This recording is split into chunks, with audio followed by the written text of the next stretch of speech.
Sitting by a cursed book in a crumbling tower, you are listening to Fans of Power. That was beautiful. I'm so turned on right now, man. We got fully erect nipples after hearing that. It's like having Elvira, Mr. Cigar, introduce this podcast here. You know, I mean I mean, Penny Dreadful is our own personal Elvira. That's pretty much. You need to get yourself like a big puffy black wig when you come on again next time. You know. Oh! I have my hat. I have it in the other room. But... Oh, that's awesome. Very excellent. Yes, Penny Dreadful is back with us here, people. We're so glad that. Or at this point, do you prefer Danielle or Penny Dreadful? What do you? Oh, Danielle is fine. Okay, Danielle. Okay. I don't know if I mean, do you think by this point everybody knows you by Danielle at this point, or people still associate you with that persona? I think it's half and half. You know, like people in the He-Man community go either way. People in the horror community is always Penny. Like that's what they know me as. But the He-Man people, like I've met a lot of folks. I've talked to you guys so many times. It's just like we all know each other. Like it would be weird to. It's just like a character name, you know. Yeah, I mean, if we met in person, I don't think I would have it in me to call you Penny. I just, yeah. You know, that's my aunt's name, so I just don't think I could do that. So I'd have to call you by Danielle. Though. You have an aunt named Penny? That's awesome. I do have an aunt named Penny. Yes, I do. I always associate her with the Penny cartoons on Pee-wee's Playhouse. Awesome. Oh, yeah, God. Yeah. I remember that. Awesome. I remember with the penny eyes. Yeah. Oh, I thought it was so cool. She stretches out her name in there. Joe, was that just a groan because you don't like the Penny cartoons? No, I actually remember the Penny cartoons on Pee-wee's Playhouse. I like that. Always drove my dad insane. He hated that intro. Right when he heard it, he was like, okay, I'm leaving the room. He hated that intro. Yeah, my dad didn't like it either. But he liked the movies, though. He loved the Pee Wee Herman movies, but he hated the show. Go figure on that one. The show was great. It was a masterpiece. Globy and Conky Pee-wee. Oh, God, it's so cool. Cherry, yeah. And Terry, Randy. That's right, yeah. And like all the Missy Vaughn and Captain Carl and all the different characters. Cowboy Curtis, King of Cartoons. Yeah. Reba the Mail Lady. Yeah. I love that. It was like a throwback to the old kiddie shows that they used to do on local TV. Like they used to have horror hosts, but they still do. But they also had like those local TV hosts that would show cartoons and stuff like that. So it was kind of a throwback to that. I always loved Pee-wee, and my late husband Magoo was like huge Pee Wee Herman fan too. In fact, I have a Pee Wee Herman doll, one of the talking ones that you bring. Yeah.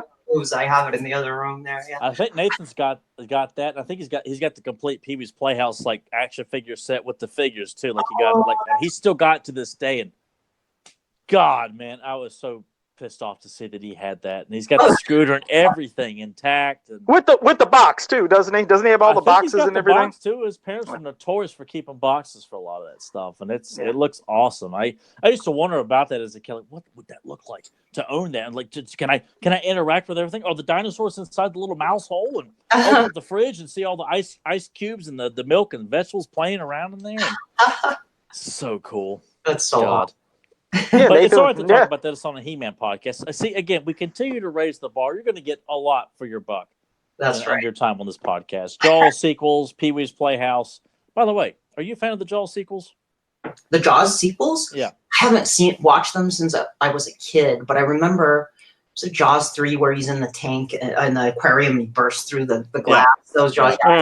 Yeah, I love That's the one she remembers the most. The one everyone, the shittiest. Of course, that's the one. Yeah. I'm not as. I love the original Jaws. I'm not as. I mean, I watched Jaws 2 and 3 when I was a kid, like on TV, but I don't remember that well, other than that scene with him going through the glass in the aquarium. Yeah. So no Jaws the Revenge for you? The fourth one? I'm just like, I'm not opposed to it. I just don't remember it. Like I haven't really like gone back and revisited the Jaws sequels. I have to admit. Yeah. Well, so now that we know that, since I don't know if Joe's going to want to do it, but we want to do commentaries for this, but we have to bring you in to do those along with Batman Returns. So we got. That's right. Yeah. They filmed Jaws like here in Martha's Vineyard in Massachusetts, like off the coast there. So it's like. It's not too. I mean, you have to hop on the ferry and go out to the. So you're not far from all that. not like relatively speaking, not too far. Like maybe an hour if you take the boat out there. Man. And then they have like I went when I was a kid with my folks, and they did a bus tour around the island, around Martha's Vineyard, and they showed you where they filmed different stuff for Jaws. Yeah. So Oh my come God. and visit. You can go on the tour to the Jaws tour on the island. That's on my bucket list. Yeah. That and seeing Joe's face. Yeah, you might not be. Yeah, that might not happen. But No. well, when Joe's gonna be in his casket with the I know it's years with the martial arts mask. My casket is a really lift the mask up, and it's really like a dummy. He's buried inside the coffin as opposed to like one layer, right on top. Yeah, I can envision. I even customized my. Did you picture that, Danielle? I customized my own card back in bubbles, so my coffin is a gigantic mint in box modulock and the mask on. That would be pretty psychotic. And then you take the mask off. Somebody goes to take the mask off, and it's the other modulock head underneath that mask. It's like, hey, I like that. It's like that Russian toy where you open up one, there's another one in there. It's like you can take a mask after mask after mask. Those nesting dolls, those nesting dolls drove me nuts. Oh, shoot. Well, before we get into the topics, just let me acknowledge some people that are here in the chat room. And like I said, maybe some people are new, so I don't know if they're fans of yours, Danielle. But we have Keenan Powell, Zentron, Anthony. Hi. Okay, all right. Anthony Albanese, Zen Brown, Adam Gabbard, Jobber DG. My thing just jumped. Hold on. Happens every time I do this. Hold on. Okay, wait. I was on. Papa Hud 69, T-Dog, Spike. Tags Media Animation, David Clark, Eric Muniz, Grimbot's here. Oh, see, I got Grimbot here. Grimbot's always got to join us. I think I said Zentron, Sportimus, and JSP. So that's everybody in the chat room. And now I'm going to do what Nathan always suggests, where I do click live chat because I always miss tons of comments because I always leave it on the normal thing when I first start.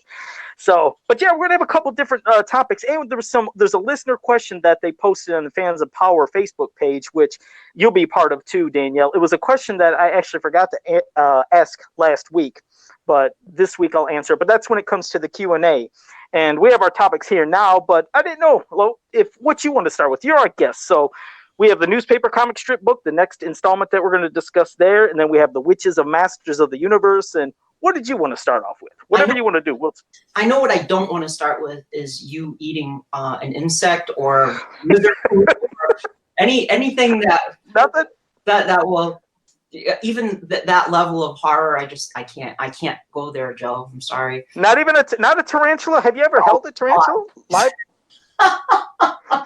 I figured at some point you had to at least held a tarantula, touched one, or did. She's not that satanic, dude. She's not going to eat the animal. She'll have it crawling around on the set.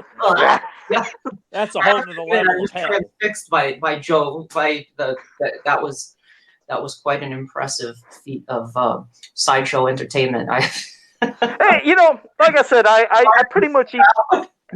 It says Nathan knows, Tyler knows. I pretty much eat anything, and it was when we did some of the challenges in some of the Facebook groups. It's Scareglow's house. Like I said, it's a great page on Facebook. But there was those horrible Bean Boozled things which Nathan didn't know I ate, but I ate, and I was spitting them out. They were just terrible. And you'd figure, if anything, why wouldn't I spit out a tarantula? But I'm going to sit there and I'm going to spit out the Bean Boozled, but eat the tarantula. But it's like, what sense does that make? But when it came to the Death Nuts, I cut open a new mask so you can see my mouth, and I didn't know if some people were joking me, like thinking, like, hey Joe, did you really put those in your mouth? So I was like making sure people would see it. And as you noticed, I didn't delay. When it came to eating any of them, I put it right there. I was like, I'll eat it. None of that stuff freaks me out. I have problems with coconut, but otherwise, tarantulas, any of that stuff, that's like, go figure. But I can't eat coconut. That would be like a great gimmick on like, on Danielle's like TV show as like a monster movie host. Like Joe's off in the corner, hunched over like this, and she's like throwing him scraps of like random things. And that ain't a prop. He's really eating it here, people. Just to see how and just do it all live. Like none of it's pre-taped, just to see if he'll actually eat anything and throw at the guy. It's like Renfield, like sitting there eating the fries and stuff. All right. Puts a pillow at the back of his shirt to give him a really cheap hump because Joe's cheap that way. So I am pretty much. I am cheap. And I was gonna say for everybody. Go ahead. Go ahead, dude. No, just wanted to acknowledge everybody that when they're asking questions right now. We'll do it right after we do our topics here. Stay with us and ask us any questions, and we'll answer anything. But go ahead. I just before we jump into the two main topics, did you guys want to have a good laugh at that monumental, shocking, so surprising, earth-shattering? I mean, it was bigger than Kevin Durant and Kyrie Irving going to the Brooklyn Nets. This news that the production on the He-Man movie has been shut down again. Well, I guess that was fake. That was that was a fake.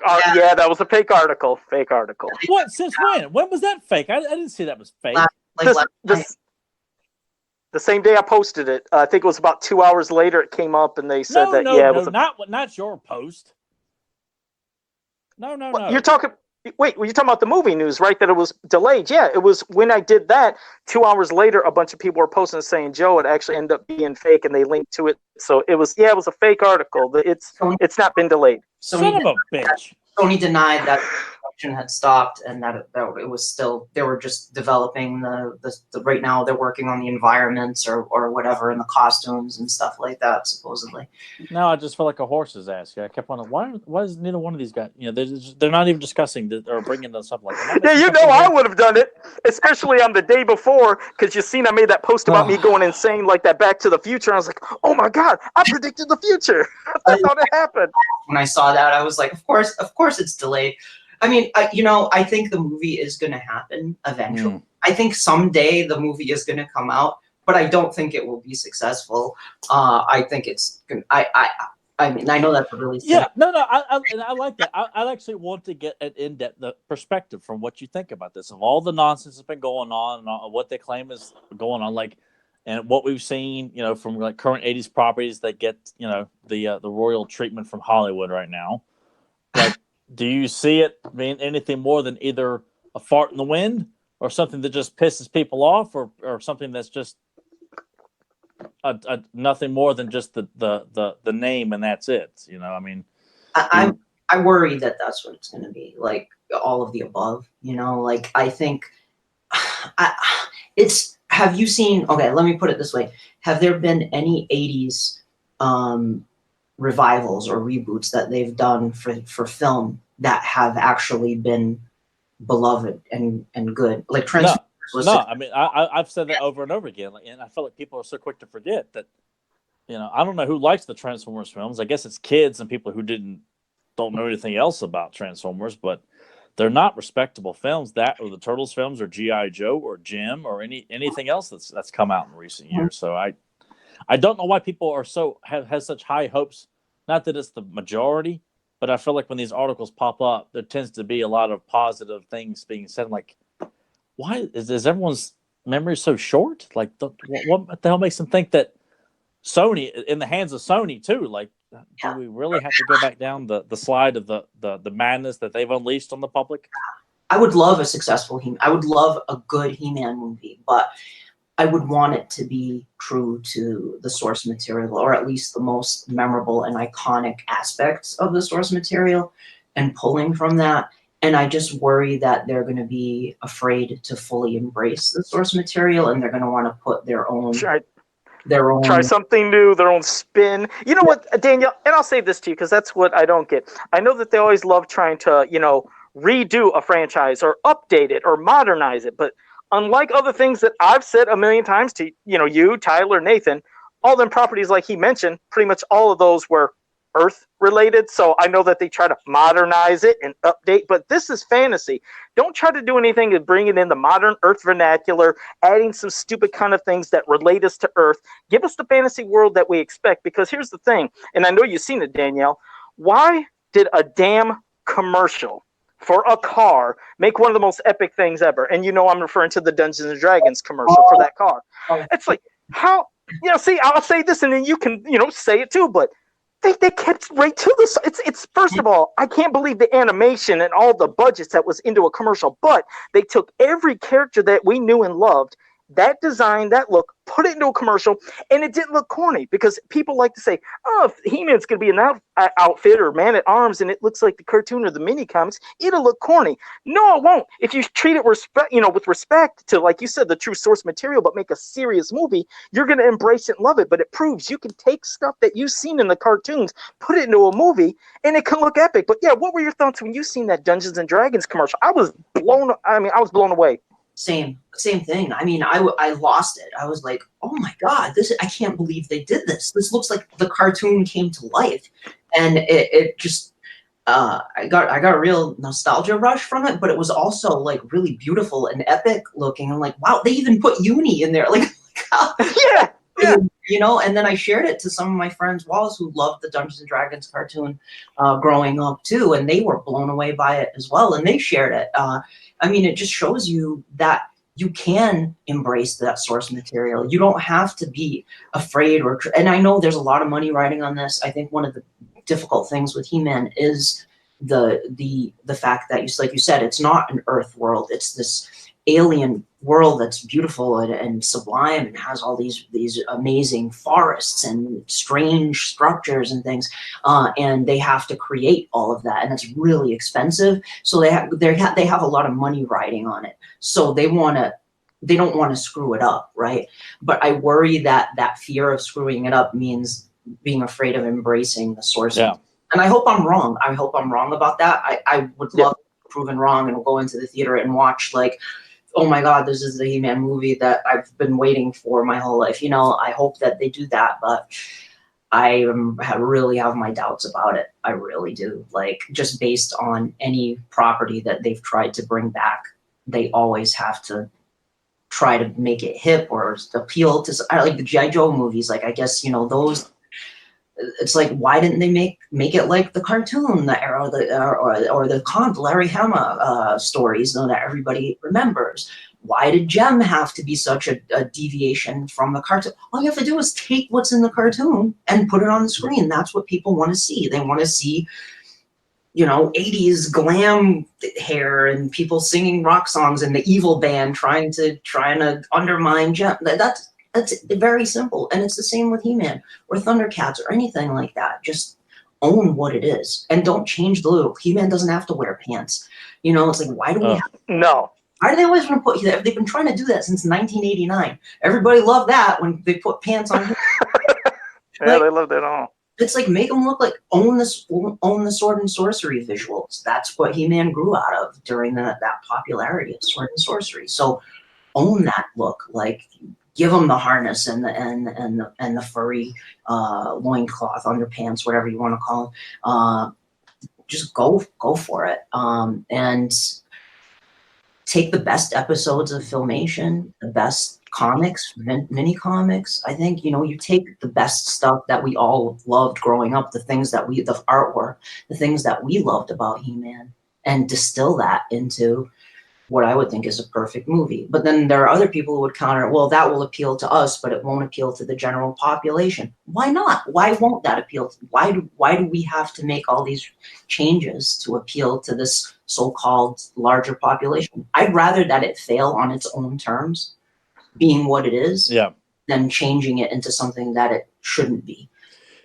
Right. It's like everyone's so quick to forget that New Line didn't steer clear of what Lord of the Rings really was. Like, they stuck to it, and if you liked it, you liked it, and if not, you didn't. So I just kind of feel like that knee-jerk reaction to, we have to change up how people talk. We have to, you know, change the looks, as if like people are going to laugh at a guy in a loincloth. It's like, well, did you laugh at Conan the Barbarian? Not the shitty remake, but the original one too. And I just, yeah, I mean, I can almost see them putting this guy, this Noah Wiley. I don't know. I can remember what the hell his last name is. Centennial, I think. Yeah, putting. I could see him like, I just like the guy. Even if he changes his hair, he doesn't look like He-Man. He looks like a little boy, and you know, I can't get behind this guy, you know, looking like this. I just don't see that. I don't see it happening. I don't care what this guy does in the gym. I have no faith in this guy looking the parts, and why they couldn't get someone like Mike O'Hearn to, you know, who actually is built to play something like that. I feel like it's. He looks like Adam. I could see him playing Prince Adam because Adam was young when he Yeah. got the power of Grayskull, but He-Man is not. He-Man shouldn't look. I know in Filmation they look the same, but it's like He-Man. I think should look more older. I guess. Yeah. Older, He like, should look mature. He-Man should look mature like all the time, and that's why I feel like this guy's not gonna be able to pull it off. mhm.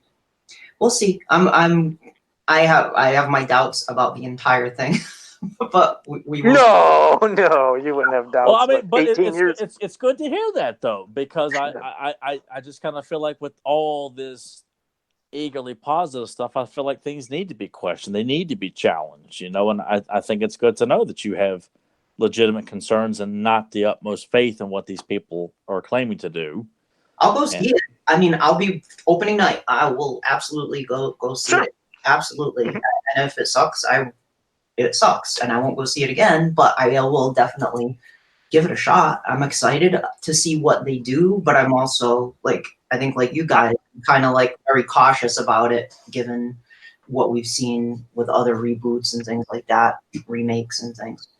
I'd love for it to be great, though. You're right. I mean, we've been waiting so long. It's like I said, it's just that the wait is what has been driving most fans insane. It's, you know, when we've been, you know, not promised, but when we've been told, hey, this movie's gonna come out now. Oh, wait, 2 years later. 2 years later, and literally almost 18 years later of it's coming. You kind of lose your, you know, like enthusiasm. Like, God, is this ever gonna happen? You know, you try to be optimistic, but then after a while, it's like, God, don't look like it's gonna ever come out. But if it comes out, I'm just like you. I'm gonna be at the theaters day one, and I hope it is great. Mhm. And hopefully then it could lead to more things. You know, like you said, maybe a rebranding, a new cartoon coming out, the continuing of the toy line, anything. You always want to see something that you love and you're passionate about do well. It's not like we're saying, okay, here comes a movie, and I hope this thing bombs. No, I don't want that to happen. Of course not. You want great things to happen. I don't know. Masters I of the didn't want Universe. She-Ra to be a success because I felt like if that's a success, we're going to get more and more of that. And I'm like, no, I don't want to see more and more of that.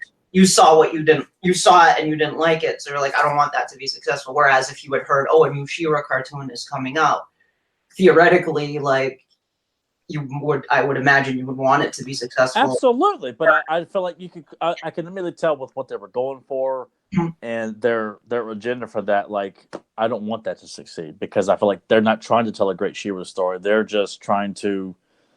Well, and Joe's watched season 2 and just continues to validate that point. And I mean, I don't see it being a giant hit though. I mean, is it?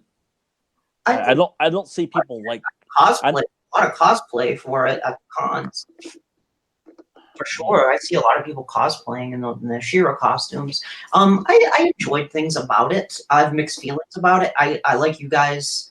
I really dislike the use of the modern vernacular when they each other. Like, it weirds me out because it's like I'm used to them speaking in that more high fantasy style. Like they refer to their mother as mother instead of mom. You know, like in the original, it's like they call it like mother or father, but now they were mom, dad, whatever. See, even small details like that, they say a lot. It shows you're trying to put it in another world. I feel like it's just lazy writing if you're not going to take the time to make these characters sound like they're from another galaxy and a different upbringing, a different environment, a different lifestyle.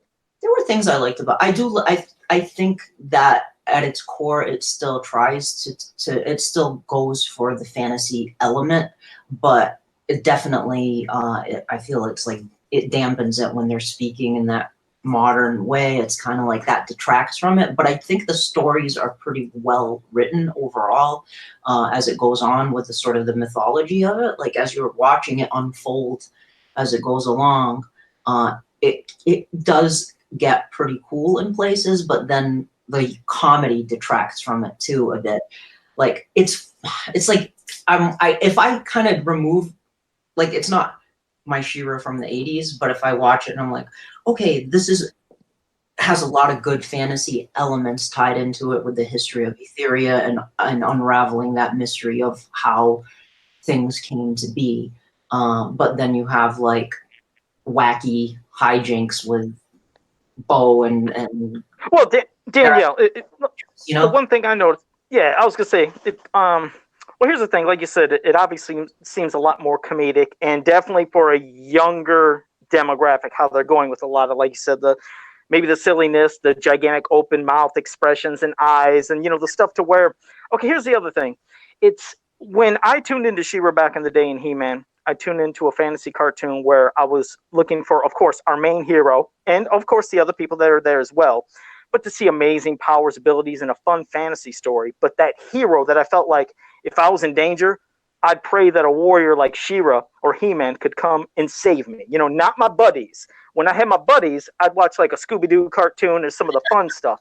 But you know what I mean? But when it was time for serious stuff, I would tune into He-Man, tune into She-Ra, and these are characters that are older and not my friends. I don't want to feel like when somebody's coming to save the day and here's my 10-year-old buddy, Johnny. It's not what you're looking for. I'm looking for a hero. And what I'm not seeing, unfortunately, in this new She-Ra is her as a hero. I said this before in the podcast before, and I challenge anybody to really go back and look. And if they like it, again, more power to them. But when do you ever see her being the big, powerful hero to come save the day? Every time she's showed up, first half the time her transformation, it's like it's a second afterthought. But when she finally becomes She-Ra, she gets bested by Scorpia. She gets bested by the first one's technology of a giant creature towards the end in one of the last episodes. And somebody else is always coming to save her. But the hero herself, She-Ra, it's like she's almost non-existent. And do they even call her She-Ra? They still call her Adora. The Princess Alliance calls her Adora when she is She-Ra. And of course, the Evil Horde calls her Adora as she's She-Ra. It's like the character of She-Ra, in my opinion, is like secondary in this cartoon. That's what saddens me. It's like it might as well be Adora and the Princesses of Power. She-Ra is not even showing herself.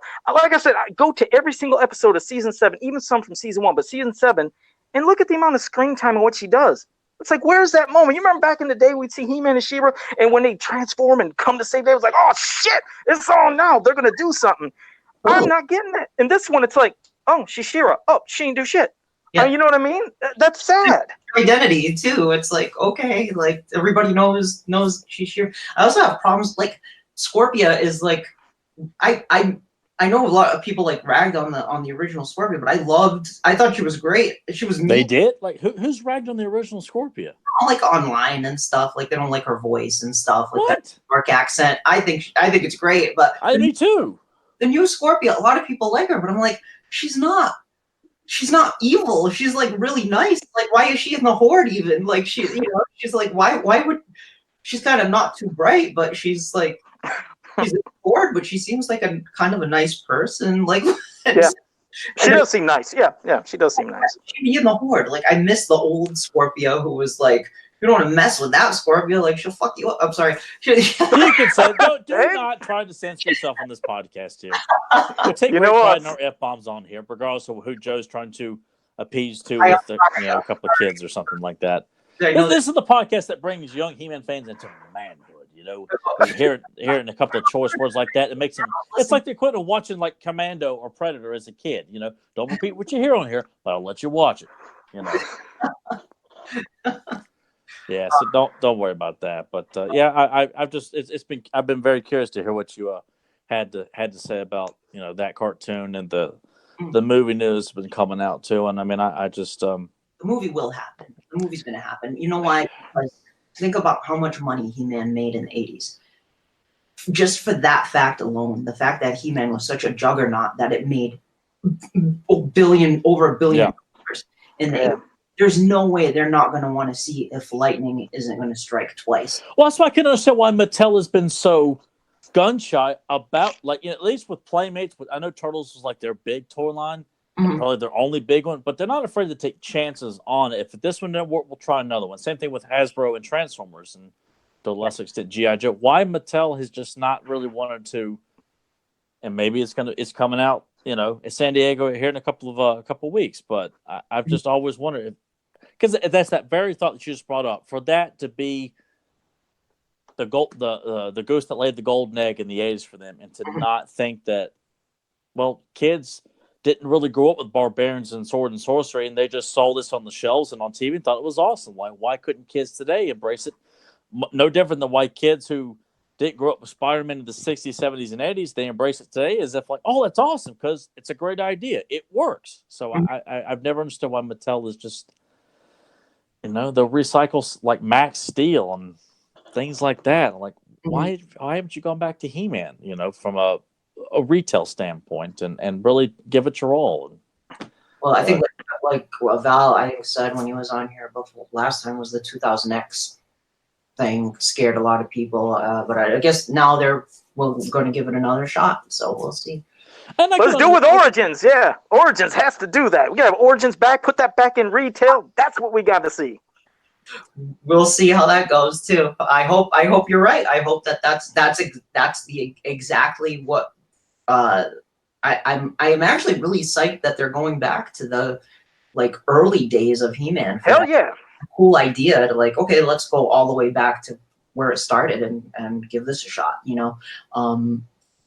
We'll see. That is the first Prince Adam I remember seeing, because I remember picking up an issue of the DC 3-parter back then, and that was the first time I ever saw Prince Adam was with the blue vest. So I have a real for those that storyline from the DC comics. So I was psyched when I saw that they were doing that. I really don't know how it's going to go. It's interesting. They're doing like an articulated vintage scale figure. I'm curious to see. I want to see like a side-by-side comparison to see how they look with the vintage. The height? Yeah. Well, we're definitely going to discuss that later, because that is some of the questions that I was getting. So after we do our one things, we're going to talk about them damn Origins. Mm-hmm. So, well, Danielle, what did you want to start off with? Do you want to talk about that newspaper comic strip story, or the Witches of Masters? In Rondale, the political story. Oh my God. Let me just say, from now on, Joe, we're letting her make recommendations. If I have to sit through another one of these silly, ridiculous, just monotonous political stories, well, you ain't picking them anymore, Joe, unless you have read it in advance, dude. Well, here's the thing. This is the thing. Since we knew we were going to have Danielle on, and we know you worked on this book, we're like, hey, we'll do the next story. And, of course, I have not read this book yet. I had no clue what the next story was. I sat there. It was reading it 3 hours ago. I was like, what the hell is this? This is the most dragged out damn story I've ever seen. I was like, out of all things for her to be a this part is a of. waste of her talent to have her on here to discuss this story. Like, that ain't gonna be long. I'll tell you that. We'll be talking about witches more in this story. I couldn't believe it. I was like, it dragged so long. Then finally got something going. Then just dragged again. I was like, that was terrible. So, and plus, I'd love to know your thoughts on that, since you helped collaborate to get that going. Because woo, that was a doozy. It's definitely in my my bottom 3 stories. Thank God. I was worried. I might be the only one that has a problem with this. It's not the worst one. My oh no, it gets worse. Hate it. I know you guys are gonna hate it. There's a story called "When You Need an Extra Something," which is so ridiculous. It goes in goofball territory, and I'm like, when I read it, I was flipping ahead. I was like, I wonder if it's gonna be that story, because I was like, Joe and Tyler are gonna hate that story, but it's this one, which is also not a good story. All right, yeah, no more going in order, Joe. You've been stripped of that privilege. All right. If we do another one, which we will, she picks it or suggests it for us here. Like, you're not doing this to me again, Joe.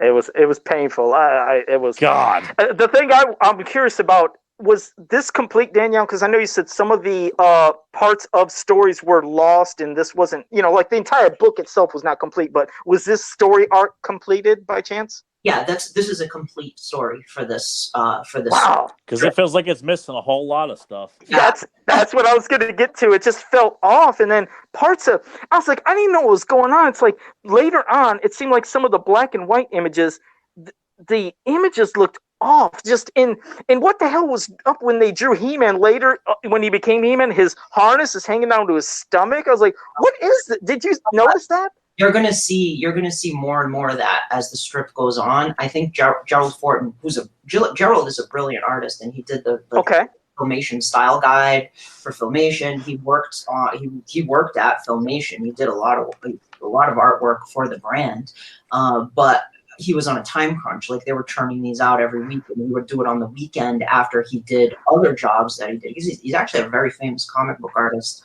In France. He's from Paris.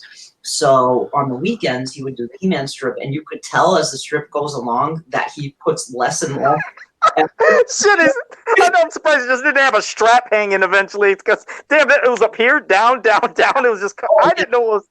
Dude, if you look at the first couple of stories, they look magnificent. And they really do. Yeah, and then if you look later on, he's like drawing, this power sword looks like a little triangle. Yep. He-Man looks like Charlie Brown. Nothing makes sense anymore. He's like, I don't care about this damn thing. Nothing against Gerald because he's a brilliant. Oh no! Just razzing. That's all. But then what was that? I noticed he never said "by the power of Grayskull" in this arc either. It was just "I have the power." Like, was there any explanation of what happened there too? I'm pretty sure it was just Chris trying to conserve space. Like, yeah, those like 3 panels. You probably. I noticed after I found this weird too. Like every time after he says "I have the power," he then has a thought bubble that says, "But will it be enough to stop the?" Oh, okay. I think he was using it for that instead of doing the "by the power of Grayskull." I mean, there are plenty of strips where he does say "by the power of Grayskull," but I think it was like a time-saving thing where he was like, "Okay, I only have 3 panels to do this, so I'm just gonna jump to the 'I have the power' part," and the audience will know that he said it "by the power of Grayskull" first. So there's like a lot of cutting corners there, and this is actually a pretty long story, but there's so much going on, but it just kind of ends. It's like, that was something too. Like there's no payoff. It's just it was too quick. It was like the whole gimmick was the Count Rondalex, Skeletor backwards. Did you guys figure that? No. Oh yeah, that was like I did not care when I. Right when I seen it, I said, "Oh, there's Skeletor backwards." Ooh, they got us. No, that was it. Just like you said, beyond the political thing that the whole thing was going through, it was just this whole romance thing that's just dragged between Man-at-Arms and what was her name? Miranda. Yeah, it's actually a really prominent recurring character that they. Yeah, it just seemed like they just dragged the hell out of it. I never read a story that dragged out, and you said one's going to be worse later on. I mean, it's like dread to even think what that's going to be. There are 2 that I think are worse. Actually, this is my 3rd least favorite. There are 2 that are worse than this one, but it had potential though. That's what I mean. I wish if they could have cut and if they could have added a little more. I'm sorry, but there wasn't. Like I said, they eventually with seeing some kind of creatures, the other little kingdoms, meaning seeing different things going on. I was like, okay, that's nice, but more action. Like the locations and stuff, but there was more action would have been nice if there was more action. I don't want to come off like so you're one of those like meatheads just has to have like mindless action. Go watch shitty Fast and Furious movie or something like that. Like no. I'm all for like great storytelling. I mean, people listen to this podcast, they know I love the better stories are told in Filmation. I just felt like it's just not an interesting idea. Like, I mean, the idea of Skeletor causing destruction because he's Lord Destruction by using, I forgot what his name is, like his own personal puppet to rule. Nikolai. To roll this cat. I'm like, that's something Skeletor does. Like, okay, I just feel like that's kind of an afterthought. It's not much of a prominent spot in this story. It's more about this. Riots that are going on, the political issues, and it's just kind of, it doesn't really feel like it's a Skeletor-driven story. Very political and very much an analog for like Middle East, like the Rondale where Miranda is from. For those who haven't read this, like the whole premise of this is Miranda is an ambassador from the kingdom of Rondale in Eternia, and she's stationed in Eternos. She's part of like the royal court of Eternos, and there's this love.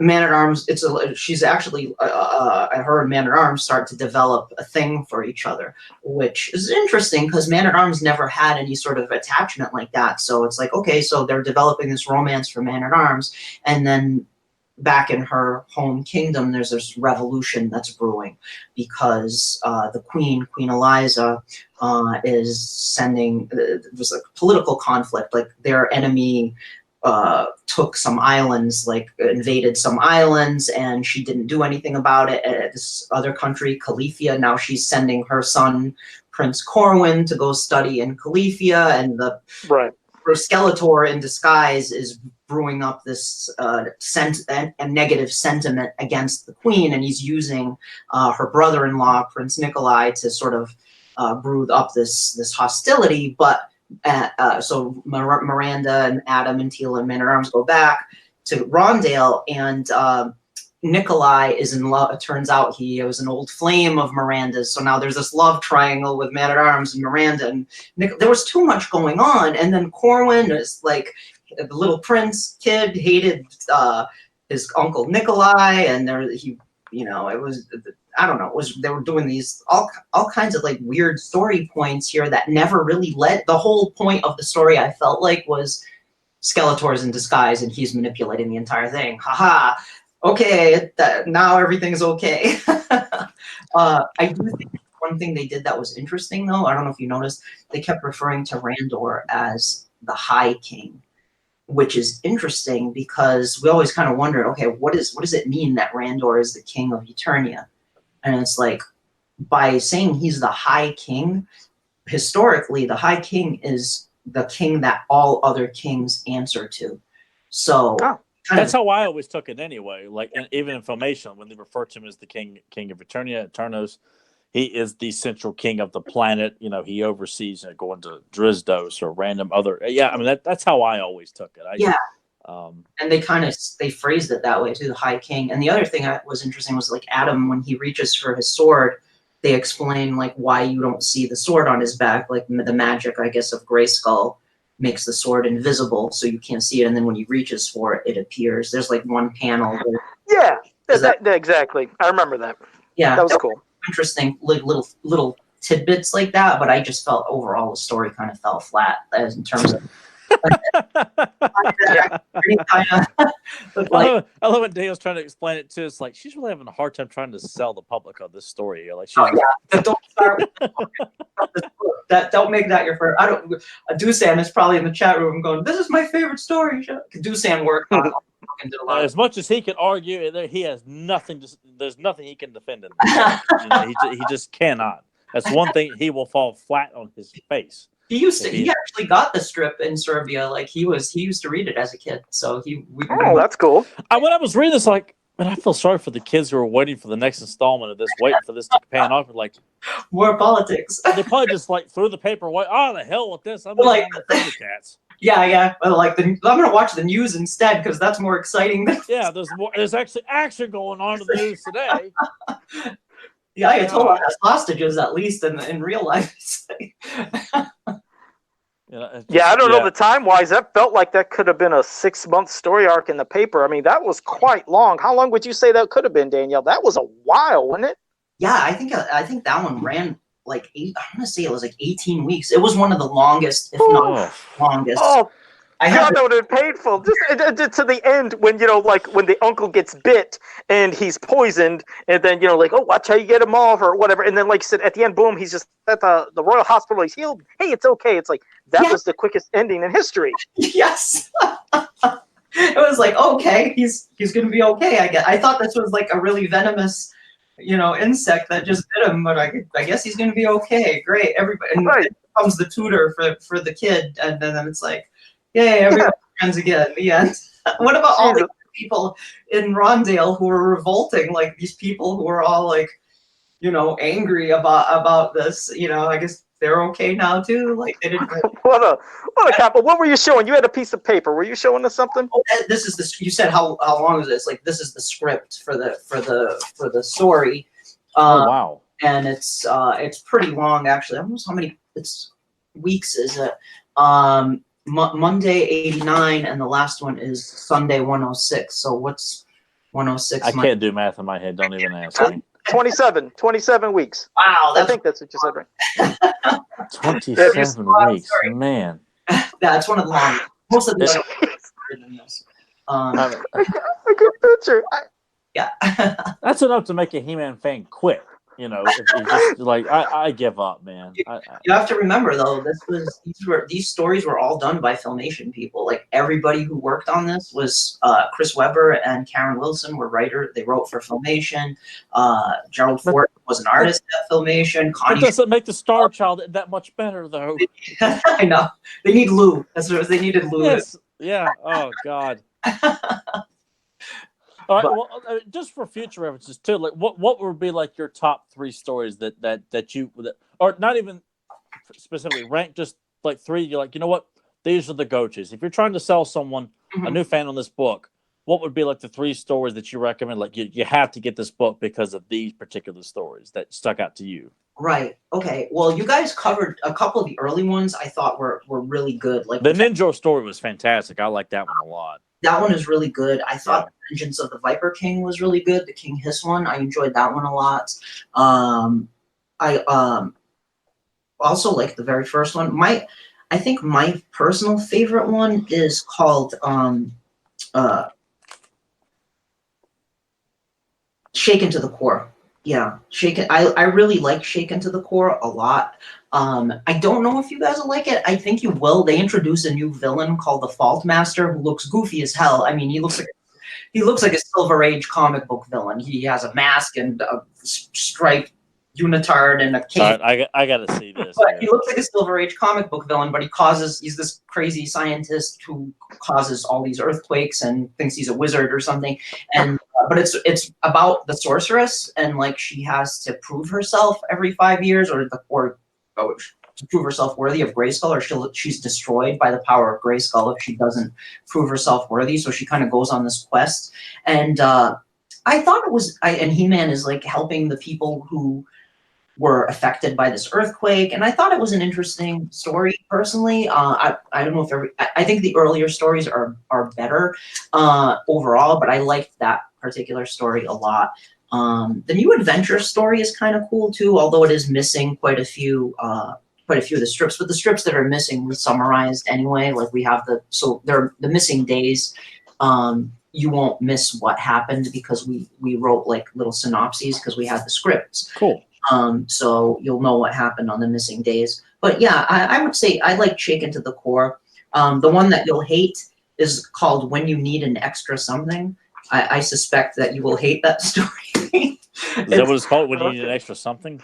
Yeah, it's just really. Here's Shaken to the Core. I came across it here. Yeah, I like that one. Ooh, another good one that I thought was cool. Actually, this one, there's another one I think you'll like. It has Clamp Champ in it, so oh well, then I'm sold already. Then I think you'll enjoy it. There's one called the one with Clamp Champ is called At the Edge of the Darkest Night, and it's about this. Oh my God! Like that villain does look like a Silver Age, like DC villain. He really does, right? Yeah. God, yeah, Kinda you weren't kidding. Kind of goofy looking. Yeah. Don't even think about customizing him. I don't want to see it. Okay. At the Edge of the Darkest Night is Clamp Champ in it, and it's set like in this outpost where there are royal guards stationed, and there's like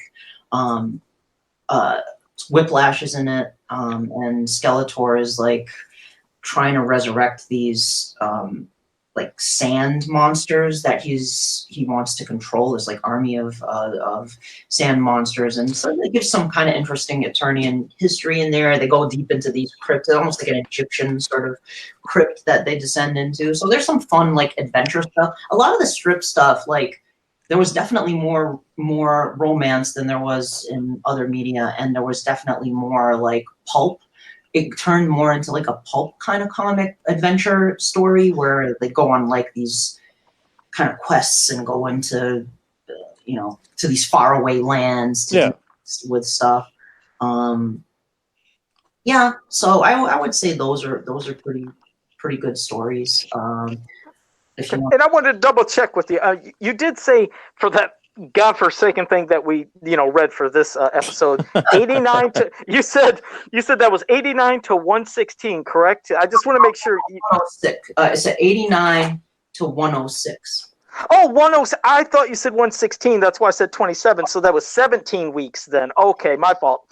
Because I was like, God, did it really go on 27 weeks? But 17 weeks is still just as bad. But 27 would have put me in a coma. Yeah. No, the story I was talking about, there's one called, I think you'll also hate. Val likes it. It's become his like favorite story, but it's called He-Man in Wonderland. And I just passed that. Yeah, it's like He-Man gets sucked into Wonderland, which is, I mean, it's a cool premise, I guess. It's like Marlena brought books on the spaceship, like from Earth, to read while she was in outer space, and so Skeletor casts this spell to suck He-Man into one of the books, and it happens to be Alice in Wonderland. So He-Man has to encounter all the characters in Lewis Carroll's story, and I guess it's okay, but it's kind of goofy. Like Val, he's such a dork. What's that? Val's such a dork. Man, he had to be embarrassed. I mean, I'm looking at it right now. I'm like He-Man can like encounter the Mad Hatter and the March Hare. Like, oh my God, that's a little much for me too. And there's the Cheshire Cat too. It's like, And the one I think that, like I said, the one I think you will really dislike is When You Need an Extra Something, which Evelyn pretends to go straight and sell. She she pretends to go straight and sell cosmetics, and she frames He-Man to make it look like He-Man is helping her because he's gone. What? And so, like, the attorney and media come and they interview. They write these stories about He-Man being broke and having to help Evelyn, and then it all turns out He-Man's.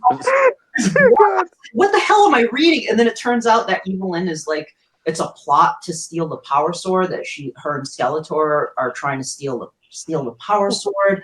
I'm like, what the hell am I reading here? Like, it was definitely a jump the shark story. Some people might like it. There are some excellent stories in this run. Like, I'm not discouraging. What Evelyn fan wants to see her selling cosmetics, though? Whether it's a scheme or not, though. It's just look at Evelyn going door to door trying to trick people into buying like the latest shade of mascara or something. It really is. It's like she calls them forever products because they make you look young. And so what they actually do is make you disappear, like that you vanish. And the whole purpose of this vanishing cream. Hey, it's real vanishing cream, huh? Vanishing cream. Like, Lord. they were trying to get to steal the Power Sword or something, and none of it made sense. Okay, like they can't 15 stories in this book. They can't all be winners, right? You know. I know, but man, that's. And the title is, I thought you were just kind of making it up. When You Need an Extra Something, like that's really the name of the story. Yeah. And if you flip through it, you'll see like it's Evelyn on a stage at the Attorney and Theater, like hawking these beauty products, and I'm like, what? Like, no, I call foul on this one here. I'm looking in here, and there is a cameraman and a reporter with a headset and a microphone. Yeah. Like that's. Yeah, they earthed it up. Oh man. Yes. See, this is what Sony's going to do, people here. You got to make sure they don't do this. I can see I know what he was going for. It's like, okay, it's the royal family, right? So he was trying to do like an Earth parallel because we're so, people are obsessed with. I'm not, but people are obsessed with like the royal family. Like they're looking at the tabloids. You're at the checkout aisle. They're always on the front of the tabloids. So the media is obsessed with the royal family. So he was trying to bring that. Okay, there's the royal family on Eternia, so therefore there must be the media must do. But I don't want to see media on Eternia. I think just having peasants and various people wanting to talk to him, not a cameraman and a reporter there. That's I like the earlier stories. I felt were more in line with like what we know from He-Man in terms of like, like that first one with the rock people and where they captured Granada and He-Man had to go into space with Rock on to help. I like those a bit more. Later on, they do get a bit more pulpy and introduce elements that are mixed bags kind of stuff. But there's still some cool stuff to be found in the rest of the story. Don't give up on it. Sure, because like because in no way we're putting that down. Review this one about you're going to need a little extra something here. Like, do you expect us in time to review this? It'll be right after you review The Island from MYP. Next thing. It'll be our quickest episode ever. Rest assured, I'm going to have like a nice hangman's noose, some bleach to drink. If April Fool's Day falls on a Sunday, you can do The Island, Star Child, and When You Need an Extra Something reviews all in one episode. All in one episode, all done in 6 minutes, and then we'll take all fan questions. That'll be the whole rest of the episode. It'll be the quickest one for the main topics, and then we'll just let the fans run the episode. Yeah, because like you said, it's in no way we're not Look, I just had a hard time like getting my momentum back here. You guys were just ready for me to just jump right in and just like, I give up, man. Wow, I sure didn't expect that. Like I said, because it's full of I am out here, people. Like that. No, because it's full of a lot of great stories. You're right. This book has a lot of great stories. Anybody out there hasn't bought it, you definitely go buy it. Even think about. I'm not reviewing that one, Joe, but I kind of like the last but I might have to just read. Yeah, I'll read that in my own leisure. But yeah, we don't have to discuss it. I mean, we'll discuss whatever. Well, one thing I did like in this story too is that they're playing a game that seems awfully too close to racquetball. Like I just kind of feel like that's way too close to what to Earth. And what they playing, Ricochet or something? Gravity ball, Ricochet, something? Or it's called 0G Grav Ball. Yeah. Mm-hmm. I just feel like that, and they're dressed too much like 80s aerobics instructors. They just. I'm surprised that Moreno's not wearing leg warmers. It's just one of those things that that's the kind of stuff that like takes me out. You can't have it be, But then again, too, like you said, what's his name, Gerald Fortin. Yep. Fortin, yeah. I mean, if he's cranking these things out, he's probably just trying to throw something quickly together. So I don't have to like it, but I can understand why it was drawn like that. Mm-hmm. So. The next one is interesting too. It's like they hint at it in this story that Gwildor is interested in experimenting on science and magic and the power of Grayskull, and that's what like the next story kind of comes off of that, where Gwildor tries to like experiment on the power of Grayskull. Well, I'm glad that they're going to continue with that, because when it started off, I thought that's what we were getting. I was like, all right, we got some Gwildor stuff going on here. This should be kind of cool. And then it, boom, just veered off in a whole nother direction. It was leading it was dropping like kind of a hint as to what the next story is. So the next story is about that. Well, that sounds interesting. And good. At least that one will be good. Yeah. And I like the idea of seeing Gwildor and Orko interacting too. That's one of those things like I like the use of the movie tie-ins as well. But seeing Gwildor is a prominent character, and him interacting with Orko, it's just kind of one of those little fun. It's not a crossover, but it's something it's really, really cool to see that. I'd like to see that in, a competently written He-Man comic book or something like that, where you're bringing a lot of these characters from all these various canons, bringing in an MYP character that's interacting with a movie type character or something like that. I think it's nice to kind of bring it all together and just you have one cohesive universe that that all these things exist. Like it's not just all that happened in the mini comics and then it happened in the movie kind of thing. Mm-hmm. I like that a lot. All right. Well, Danielle, why don't you hit us up if you're ready? You want to go into the Masters Universe Witches? Let's do it.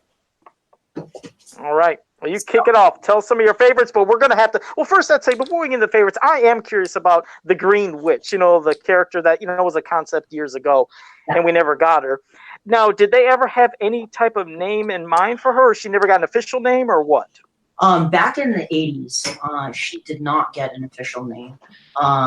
In fact, there were people speculating that she was a concept for Evelyn, which she was not, because Evelyn was developed in 1982. If you look at the Battle Ram blog, they have the kind of the. I enjoy those so much. Those are a lot of fun to check out.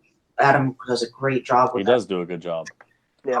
And Evelyn was developed in 1982. The Green Witch sketches were from July 1984. So the idea was, I guess they were thinking of adding another witch to the line. It was Ted Mayer, the legendary Ted Mayer. He was the one who designed the Green Witch, and not that long after, also did the Mummy around that time too. He designed Trap, I guess. So there was no name at that time for the witch. The first time I saw her was actually in Tomart's. Actually, me too. That's right, when I saw her. All right, yeah. So I got that. Yeah. And there she is. Pull her up there. I don't know if you guys can see that. But yeah, I looked at that spread. I could not tell you how many times back when that issue came out. Yep, so cool, right? Seeing all those like unused content. It was amazing. And then there was also that was that she had, they show her with the hat. They show a sketch of her without the hat, and then in the Power and Honor catalog here you can see the one without. I like that one the most. That's the one that sticks up with me the most. When I think the Green Witch, that's the one I tend to think of the most. With the black and orange. Yeah, I like that one a lot. I worked on this with the guys when they were doing this, and I remember when Emiliano sent me the pages to proof, and he added the witch, because the witch wasn't there at first in the first one, and then he added her in, and I was like, oh my god, the witch, and he was like, oh, I knew you would like that. But the witch didn't have a name, but then Scott Knightlick, Toy Guru, took the name from one of the concepts for Evelyn, which is actually on the Battle Ram blog as well, and one of her concept names was Sultra for Evelyn. So he used the concept name for Evelyn, Sultra, and applied it to the Green Witch. So her name became officially Sultra in classics. And I guess he in his earlier bios, he had her as like the former witch before Shadow Weaver, who worked for the Horde and then, was disappeared. Like, so she exists in classics continuity, I doubt they'll ever make a figure of the Green Witch, but that's kind of like where she came from, was just a sketch by Ted Mayer, just like the Mummy. Question. Just a quick question. Was she ever written down in classics bios Yeah, because anywhere? I wasn't aware that there was even any acknowledgement of that character. Oh, yeah. Well, Scott initially, we've Eric Marshall and I have definitely put her in bios at this point. Okay. Of course, I had to. I mean, it's like I'm not going to not use that witch. Scott used her initially, and he put her in the Castle Grayskull box art vote, the name Sultra. So when people ask who's that, he said, "Oh, that's the Green Witch." He explained that that's who that was, and then he referred to a Hordax witch in Preternian times. He kept referring to her as a witch, but he said it wasn't Shadow Weaver, so it turned out it was that witch. He said it was the Green Witch. So Eric and I used that character and brought her into the present, and we came up with like a backstory for her. I don't know if you've ever read H.P. Lovecraft's Dreams in the Witch House, which is about this guy who's like rooming in this house, and he's starts seeing these visions of another dimension, and there's like a witch trapped in this dimension who she was messing with like these geometrical shapes, these blasphemous geometrical shapes and spells that caused her to get trapped in this other dimension. And so I kind of took from that idea and applied it to this witch. I'm like, okay, she got lost somewhere I used the realm of demons. She got lost. She got trapped in the realm of demons. I like the Daemon the Demon reference there. Yeah, and so we bring her back we have her. We didn't really go into this yet in the bios, but I did include her in the Halloween bio we did for the Dark Star fragment, where I had I did kind of a Monster Squad thing. I had Scareglow, and Crimson Countess was a vampire character. I was like, if you're going to have a group of monsters, you need to have a vampire there. And then I had the witch. I put Sultra in there, and then I also had Dark Dream as well, and Rat Trap. So I had all the monsters come together. When He-Man was away in space during his adventures in Primus, Scareglow's like, okay, now's our time to strike and to claim Eternia for the dead and the damned, like that kind of, or the cursed, So he convenes this cabal of supernatural beings. So I used the Green Witch in that bio for sure. And then I know Eric put her in an upcoming bio that hasn't been released yet, but there's a bio where she appears for sure. And then there was another one I think she might be in like 3 of them at this point. So we use the whole one you were saying about that Halloween stuff and all that. Is that something you said that has been released that we could read somewhere? I guess I got lost. I didn't know. Is that something that we can see? It came out in October. It was the I don't know if you guys know that we went back and we had done bios for, like, we picked up where Scott kind of left off, and it was what it was. It's like, okay, you're in this sandbox now. You go for it. So I've given my brothers, it would have been cool to like start from scratch, because I would have kind of brought it way back to sort of the basics, but that's okay. Wait, cool. Is that something that could have been done? I mean, not to cut you off, but I mean, could you have, if you wanted, renamed her, since nobody officially seen her with that name? Like you said, it was brought up, and I guess in little bits and pieces here and there. But I think because Scott put it in the Grayskull box art vote, and then he said that's who it was. All the fans started calling her that, so we were like, we might as well stick with it at this point, because that's kind of. I would have loved to see what you could have came up with a name, because I know you love witches, and I'll be honest, it's just me. I'm not feeling Sultra for her. I don't know. If you could pick the name, like just not putting you on the spot, but if you could pick the name, what would you have came up with? Because I would have been something much more witchy sounding. I think I'd have to give it some thought. I don't want to just throw something out, but I probably would have come up with something much more witchy sounding, I guess. But I understand. We also didn't want to rock the boat too much at first. We're like, okay, let's kind of stick with what's there now, or kind of like deviating a little bit more. But yeah, well, who do you have to worry about when you're coming up with these bios and you're trying to make sure you're not steamrolling over what's already been written? But like, who keeps that in check, or who verifies that? Well, or are you guys pretty much well versed in all the bios that were written when you're writing these new bios, like that, like just trying to make sure that if they're going by that, you know, like who do you have? Who do you? I guess what's the concern? Like, who do you think you might upset if you went and changed her name?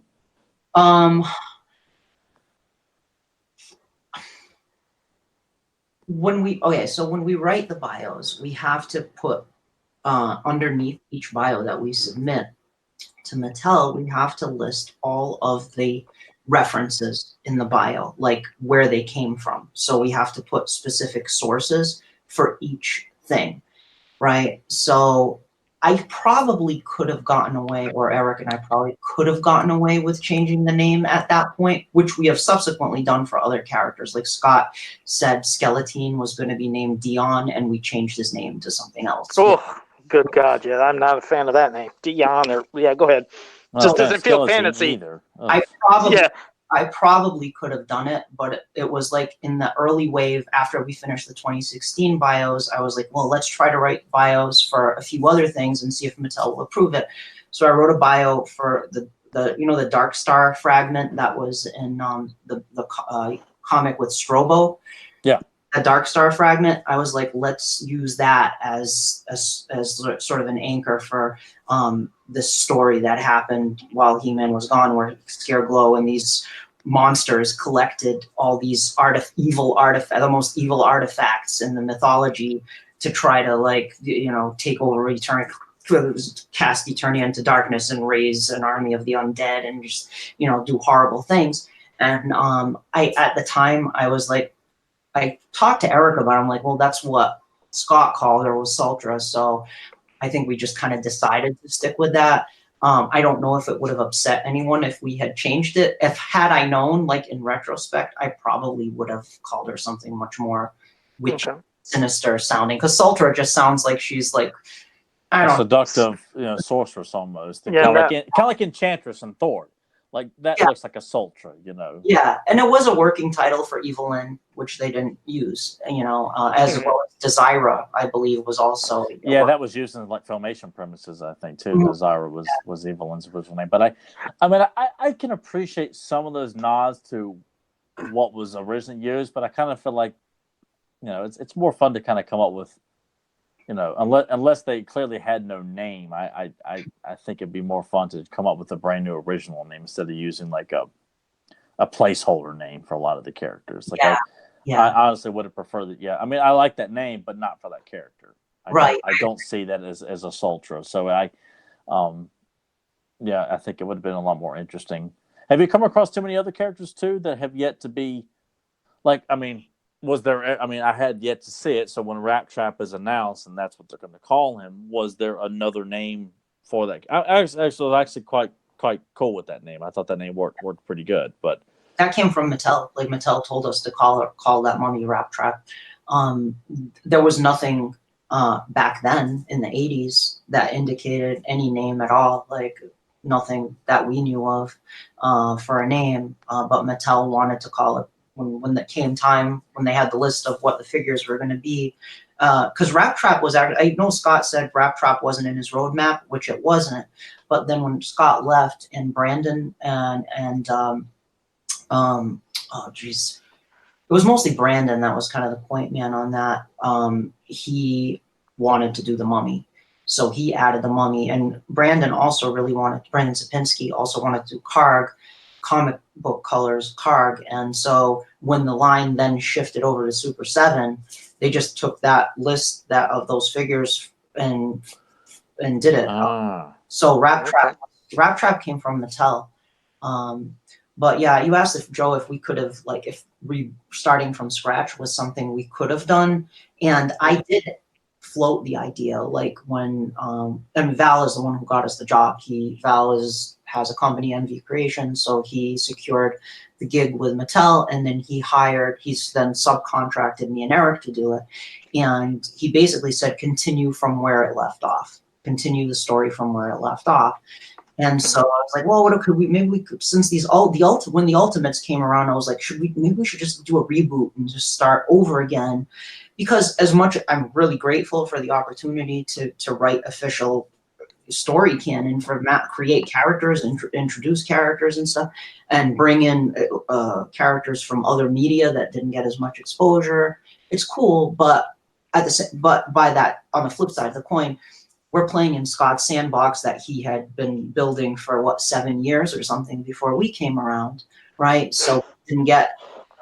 If I had my druthers, I mean, I totally get it. It's like you're starting with characters like Quake and stuff and Rap Trap. You can't and you're going to work them into whatever storyline Scott established. I think I would have liked to have kind of taken the core main characters and kind of like, okay, let's start this from scratch and take it back. Why was that not encouraged then? Because I remember when a lot of those bios came under some scrutiny. I think Scott was aware of it, and he was saying that they're just written there for fun and not anything more than just like an extra bonus to this character. But like, at what point are people saying, okay, this is canon? Like, I never could figure out who was deciding that this is canon, because why couldn't you all decide? Why not restart? Because if he's telling us they're just kind of throwaway bios, you can take them or leave them, like, then why not be given the green light to start over almost? Well, they're official. So, I mean, if Mattel was like, yes, we authorized this is official, here you go. It's that canon. It's like, He-Man has kind of become this, like, even back then, it was like you had the Filmation canon, you had the mini comics canon, you had the UK comics canon, German audio plays canon. So this is kind of classics kind of bios is its own canon, right? But I never liked it when Scott would say, don't get me wrong, I'm not throwing Scott under the bus here, but it's like, oh, they're just throwaway things that we put on the package. It's like a bonus thing. It's like you're writing stories, you're writing character histories about characters that people have loved for decades. It's like, don't say it's a throwaway thing. It's not a throwaway thing. It's like you put your heart into it. You have to, because to honor the brand and honor the property and honor the characters, you have to put your heart into it. You have to care about what you're doing. I know Scott grew to care about. I think initially maybe he thought of it that way, but he didn't. I don't agree with all his choices, and some things he did I really liked, and some things I didn't like. But it is what it is. Where like we came into it, and it's like, okay, continue from where it left off. That's what we were told to do. So and I guess it even depends sometimes on kind of the fandom that you're part of, because as you've seen that with Masters of the Universe, along with a lot of other properties, sometimes there's people that absolutely love the toys, but then some people just love the cartoons. Some people love the comics. So you might have it where somebody's looking at the aspect of, I want to make all these amazing toys, but as for the bios and stories, it's kind of an afterthought. But then there's the people that say, I love the damn stories. I love the powers and origins of these characters. And the toys they're kind of cool, but some people like, it's just, I guess it's, which side do some people like more? And then there's people that love it all. But you got to get real passionate about it all. After 11 years, though, it's like if you're telling a story through bios, it's like it gets really convoluted. It's like I kind of like somebody asked me on the org the other day to explain something, and it went into this very long explanation about the history of the Snake Men or something, and it took me like a really long time to type it out, and when I was done, I was like, wow, this is really convoluted. That's it. It can get that way, can it? I mean, that's the thing is when you have so much stuff, and you're right, you're spreading it out for 10 years, 11 years. And I remembered when the bios first came, when the figures first came out and I was reading the stories, like, kind of into it. Some of them not so much. But then the later it got, it's like I was starting to not care because I was like, I didn't know what was going on. The story sounded confusing for a lot. Like one, for example, was that side chop. I looked at first when I seen the figure, I was like, God, that figure just looks confusing. And then I read his bio, I was like, how the hell can this bio be 10 times more confusing than how that character looks? It was such a, it was a mess. And I'm not saying they all sucked, but a lot of them's like, I don't care about these bios. They're just hurting my skull. So that's why, because we had Spike here in the chat room saying, Danielle, send Joe and Tyler some homework and direct them to the bios, because I haven't read the bios in like 4 or 5 years probably. Hey, Spike. I have read the bios. Daniel has made sure I have seen a lot of the current bios. So yes, I have read a lot, and they are quite good, especially the one on, was it Screech? Oh, thank you. Yeah. Yes, that was that was thoroughly enjoyed, and I remember Danielle made sure I saw that, because you sent that one to me personally, didn't you?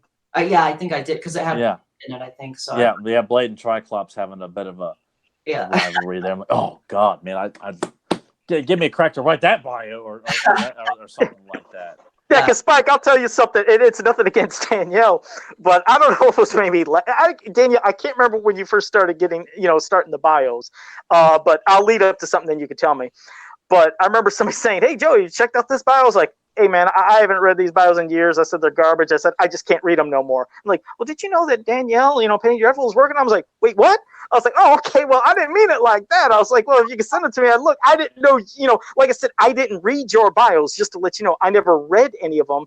But I was just assuming, oh man, this is gonna be the same line of stuff that I just have not been feeling for years. So now that point you would feel like lost in terms of like where the story is at, because it's been so long since you've read them, or that's it's just like when I was getting the figures, and like I said, I think that's probably the reason half the things I haven't read is because I haven't been able to get the figures for years. So that's one reason. But even towards the end of me, when I just couldn't afford them no more, I was just kind of losing my enthusiasm about the bios. But then, I know people would post up a bio. I was like, I'm not reading that. I was like, I just don't want to read this stuff. It's bad. And then I found out you're doing. I was like, well, now I'd like to give it a shot. So it's not against you. I never read one of your bios, but when I knew you were doing, I was like, well, hopefully that should be good now. Because I know Danielle knows her stuff and she's passionate about it. I don't take it personally. I mean, I don't think it's people commenting on my writing ability or anything. It's more that I think the classics continuity has been so all over the place over the years that I think they're lost. They don't want to jump into that. And I find a lot of I love writing the bios, by the way, with Eric Marshall. Give a rock on the org. He's a really nice guy and he's a brilliant writer. I love writing with him, and we email each other and hash out ideas of how to formulate a certain character's background or what led to, like, I found too that a lot of it is like, how do we undo this thing that we didn't like before that happened? Yeah, that must have been hard. Can you give me a hint of what that might be? I'm just curious because there's one thing in mind that I mean, those not one is a multitude of things I couldn't stand, but is it Technovirus by chance? I never reference the tech. I just don't. It's like, I hope to God you guys are not forced to acknowledge that, or the techno vest, or yes, the multitudes of multiple He-Man. Some of the things we just don't touch it anymore. Eric is more forgiving than I am. Like he's more. I know he's done some stuff with like sort of he and stuff. I never refer to it as sort of he. I always call it the sort of God. I don't like that sort of he either. But Eric is a brilliant writer and he makes it work. With one of the examples of undoing something was the bio that just got posted, which was because we do the card back bios, but we're also doing these digital bios that are released once a week on the org called Masters Mondays, and they are official bios sanctioned by Mattel. We got contracted to do them and paid, and so. We released a bio about Zodak, and it was the Zodak from the 2-pack, the DC 2-pack, because they just reused his old bio for that from the class single release. So I was like, well, let's do new bios for the DC 2-pack figures, unique bios. And one thing Scott did that I didn't like was he killed off Zodak. He just said a throwaway line in Strobo's bio that Zodak was assassinated and Strobo was sent to investigate. Oh, we just killed off Zodak and ate that character in like less than a sentence. No. So one of the things we did, I was like, let's have. It was actually Zodak. It was like Zodak faked his death because the Cosmic Enforcers are going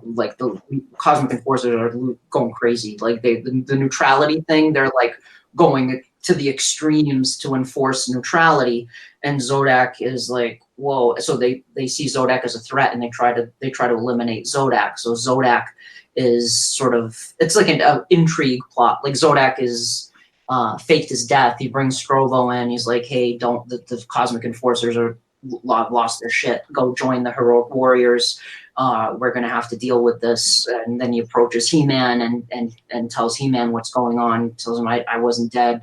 They just can't know I'm alive. I faked my death because I have to keep an eye on what the Cosmic Enforcers are doing here.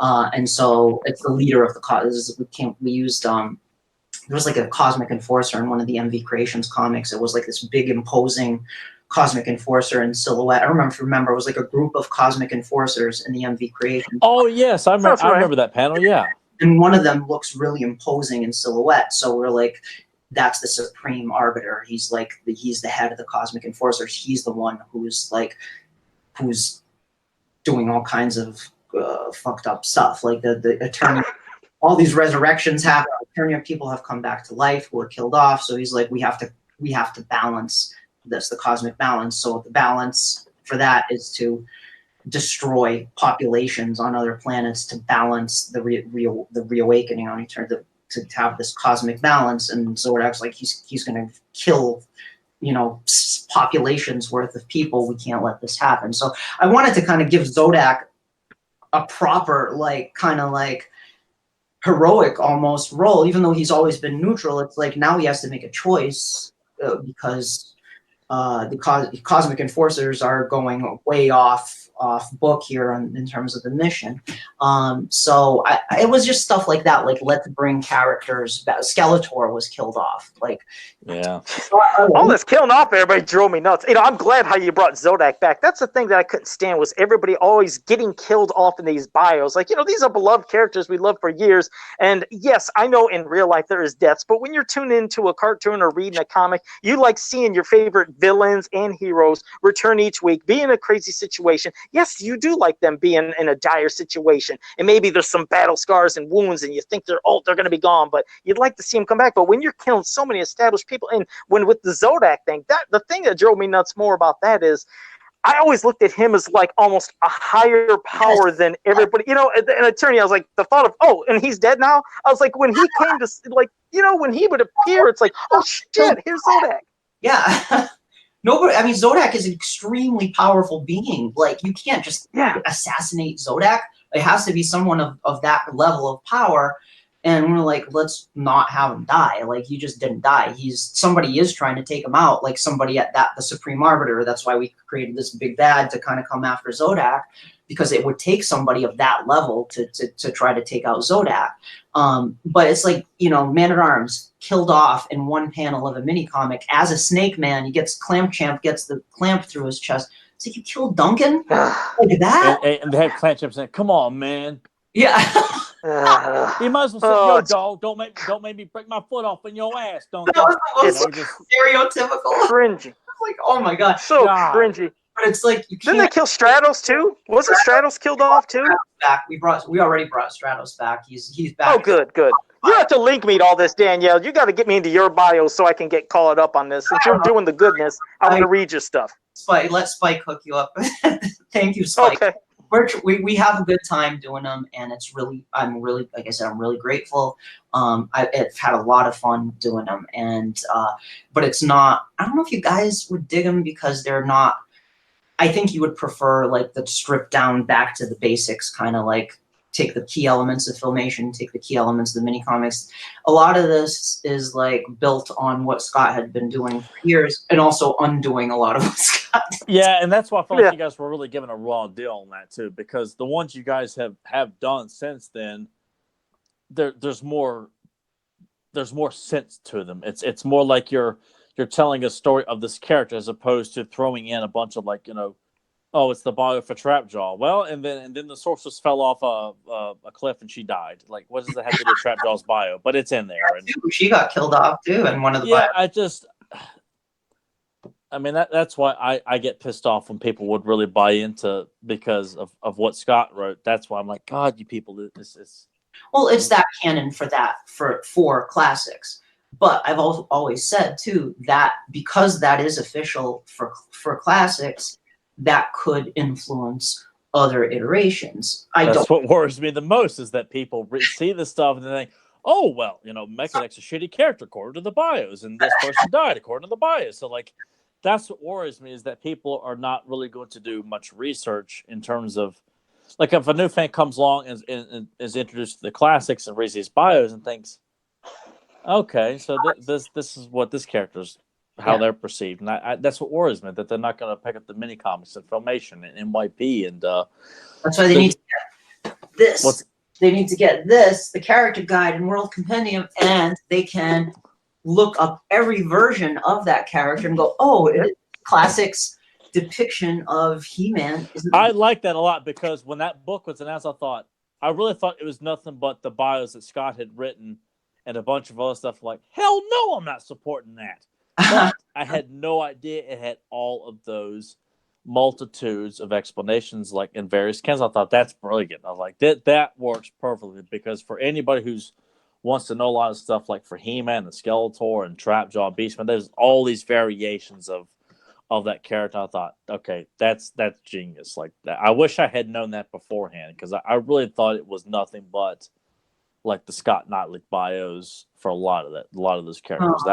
Those are. I mean, that's in there too, but it's like every version. The thing that I was most excited about with that was like the German audios and comics, because like I can't read German or understand German, but it's like, oh, Sebastian Vogel, who's runs planeteternia.de for the German fan community. He did all of those entries for the book. I'm like, oh, okay, now I can kind of find out about what happened in the German audio plays and stuff. And I like using that stuff in our bios too with Eric. It's like, oh, let's take this character that German fans love, this wizard from this audio play. It's like a popular character. Let's include that character as the main villain of this bio. Like, you know, everybody knows our beloved villains from Filmation and from the mini comics. It's like, let's introduce this bad guy from the German canon that's beloved in Germany and bring him into the English language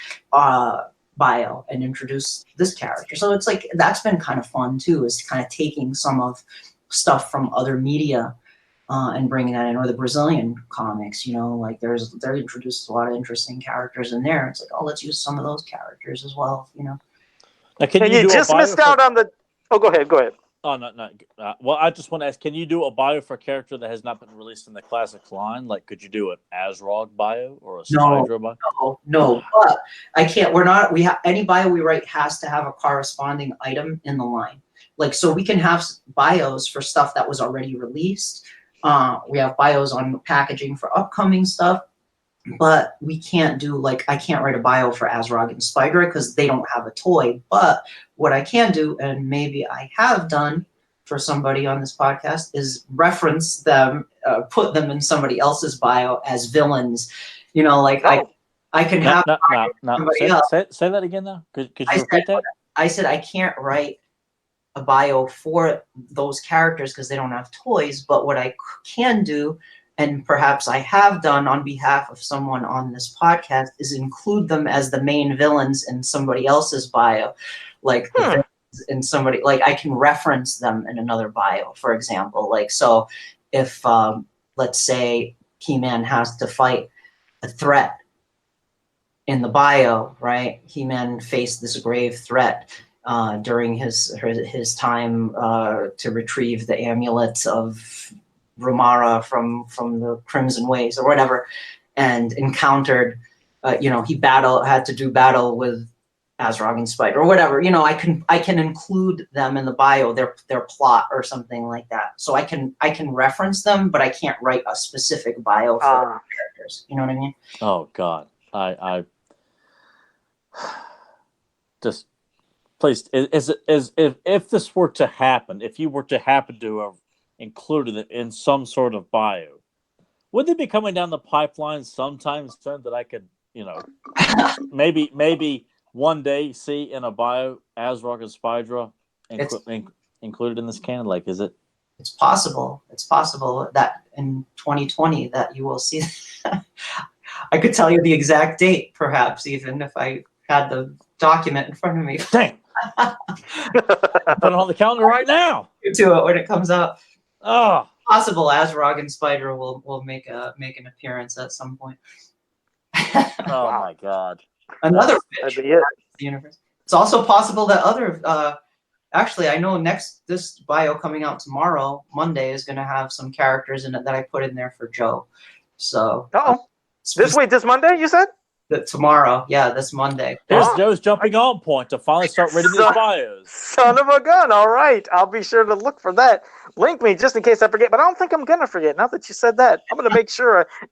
It's I wrote a bio for Jewel Star. You know, the Star Sisters and the Fighting Foemen they only had like one bio on the package for all three characters. I was like, right. they should each have a bio. Like they each have their own story. They're a unique character. Like let's find out more about what this character did, you know, like what adventures did they have. So the one for tomorrow is Jewel Star, but it does have reference to something that Joe might appreciate.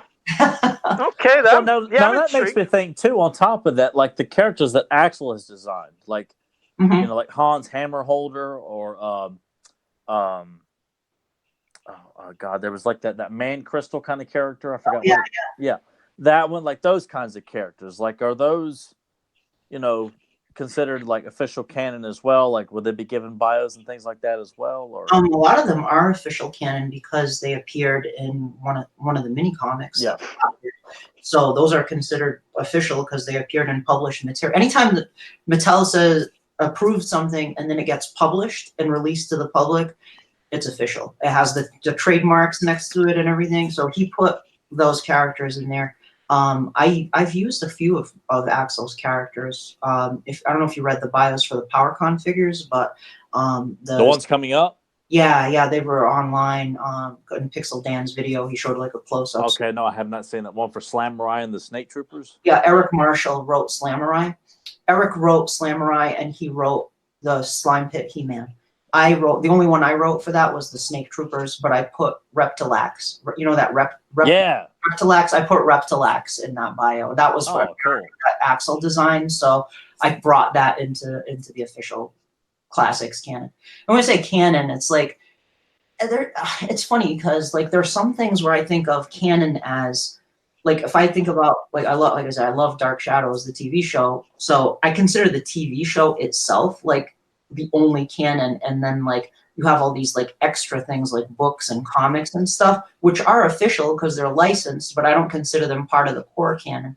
What about the Tim Burton movie? Oh God. A whole other episode. We'll put that in the episode with the island, and when you need an extra something, we can talk about that. But with He-Man, it's like in the 80s, Mattel licensed out He-Man to England, to Germany, to Brazil, to do that. What is going on? Whoa! Sorry, God damn it! It looks like it said I had 1%. I thought Daniel's talking. He just goes, "Dick." I saw. Oh no! It's just Dick. And then I literally. Man, she didn't say anything offensive, dude. I promise you. What is happening? I have 1%. I didn't know what happened. It said I had 1%. I was like, how do I have 1%? This thing was charging. And I just looked and my cable was loose. That means this is going to go out. And if you guys thought that this quality looks shitty, I'm going to have to switch over to my laptop now. So you guys keep going. I'm sorry, but it says 1%. So that means I'm going to pop off here any second. Oh, you dick. I know. See? Yeah. God damn. Son of a bitch. He's just going to go eat a asshole. Yeah, he's probably got something to eat and drink and just, say, oh, technical difficulties here. Gizzards, fried chicken gizzards. God, anytime you go by like the meat, I don't even think Joe would eat that. He'd eat that too. He'd probably eat that too. Probably eat that raw. Like, what to you, like, what does canon mean to you? Like, to me, canon is like anything that Mattel licensed, like the UK comics are their own canon. German audio plays their own canon. Yeah, that's kind of how I look at it. I mean, I tend to like Filmation, the mini comics, and to a certain degree, even like the Star comics and the 3-part DCI, like that's its own canon because it seems so drastically different to a certain degree. You can almost kind of throw this in with the Golden books, at least those first 3 Golden books. I almost feel like you can kind of attach a few of the other medias together and kind of say, okay, they're all kind of together, even though characters may look a little bit different, a little bit more, tweaks here and there. But yeah, that's kind of how I look at canon. I mean, but I some of them I do lump like MYP. It's its own thing. I do lump in the New Adventures in with the stuff from the 80s because I like to think of that as a continuation. And that, I mean, well, hell, if you really want to, you could really attach the MYP stuff to that if you wanted to. But I tend to look at all the 80s stuff as that it all could have, even the German stuff, which I'm not that familiar with, but I like to kind of think that a lot of that stuff could fit in. Same thing with the UK annual stuff. I just it's pretty much like the stuff that DC's done in recent years. Like I don't even acknowledge that. The stuff, a lot of the stuff in the old bios, I just don't consider this canon because they're so convoluted and they're all over the place, and they throw in stuff that I felt like it was already there. Like that's your personal canon, like of what you see as canon in terms of like you're picking from the things that you want to incorporate into what your view of the canon. I mean, I tend to really try to embrace all of it except the bios and what DC has done, because I love New Adventures. NYP has some great additions. I don't agree with all of it, and then pretty much everything in the 80s, I pretty much just kind of embrace all of it. Right. I just it's all together, all encompassing. I can't really sit there and say, other than like when we discussed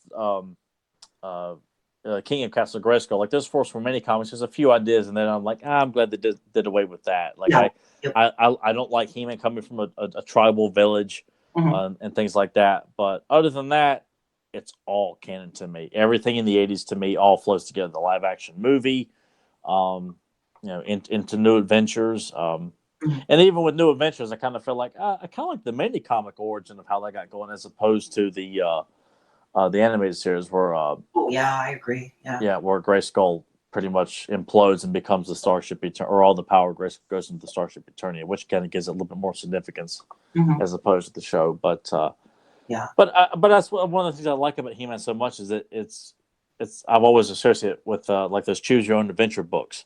Right. You can kind of pick and choose. Okay, I really like this idea for Trapjaw. I really like that idea for Skeletor's origin. Like a demon from another dimension.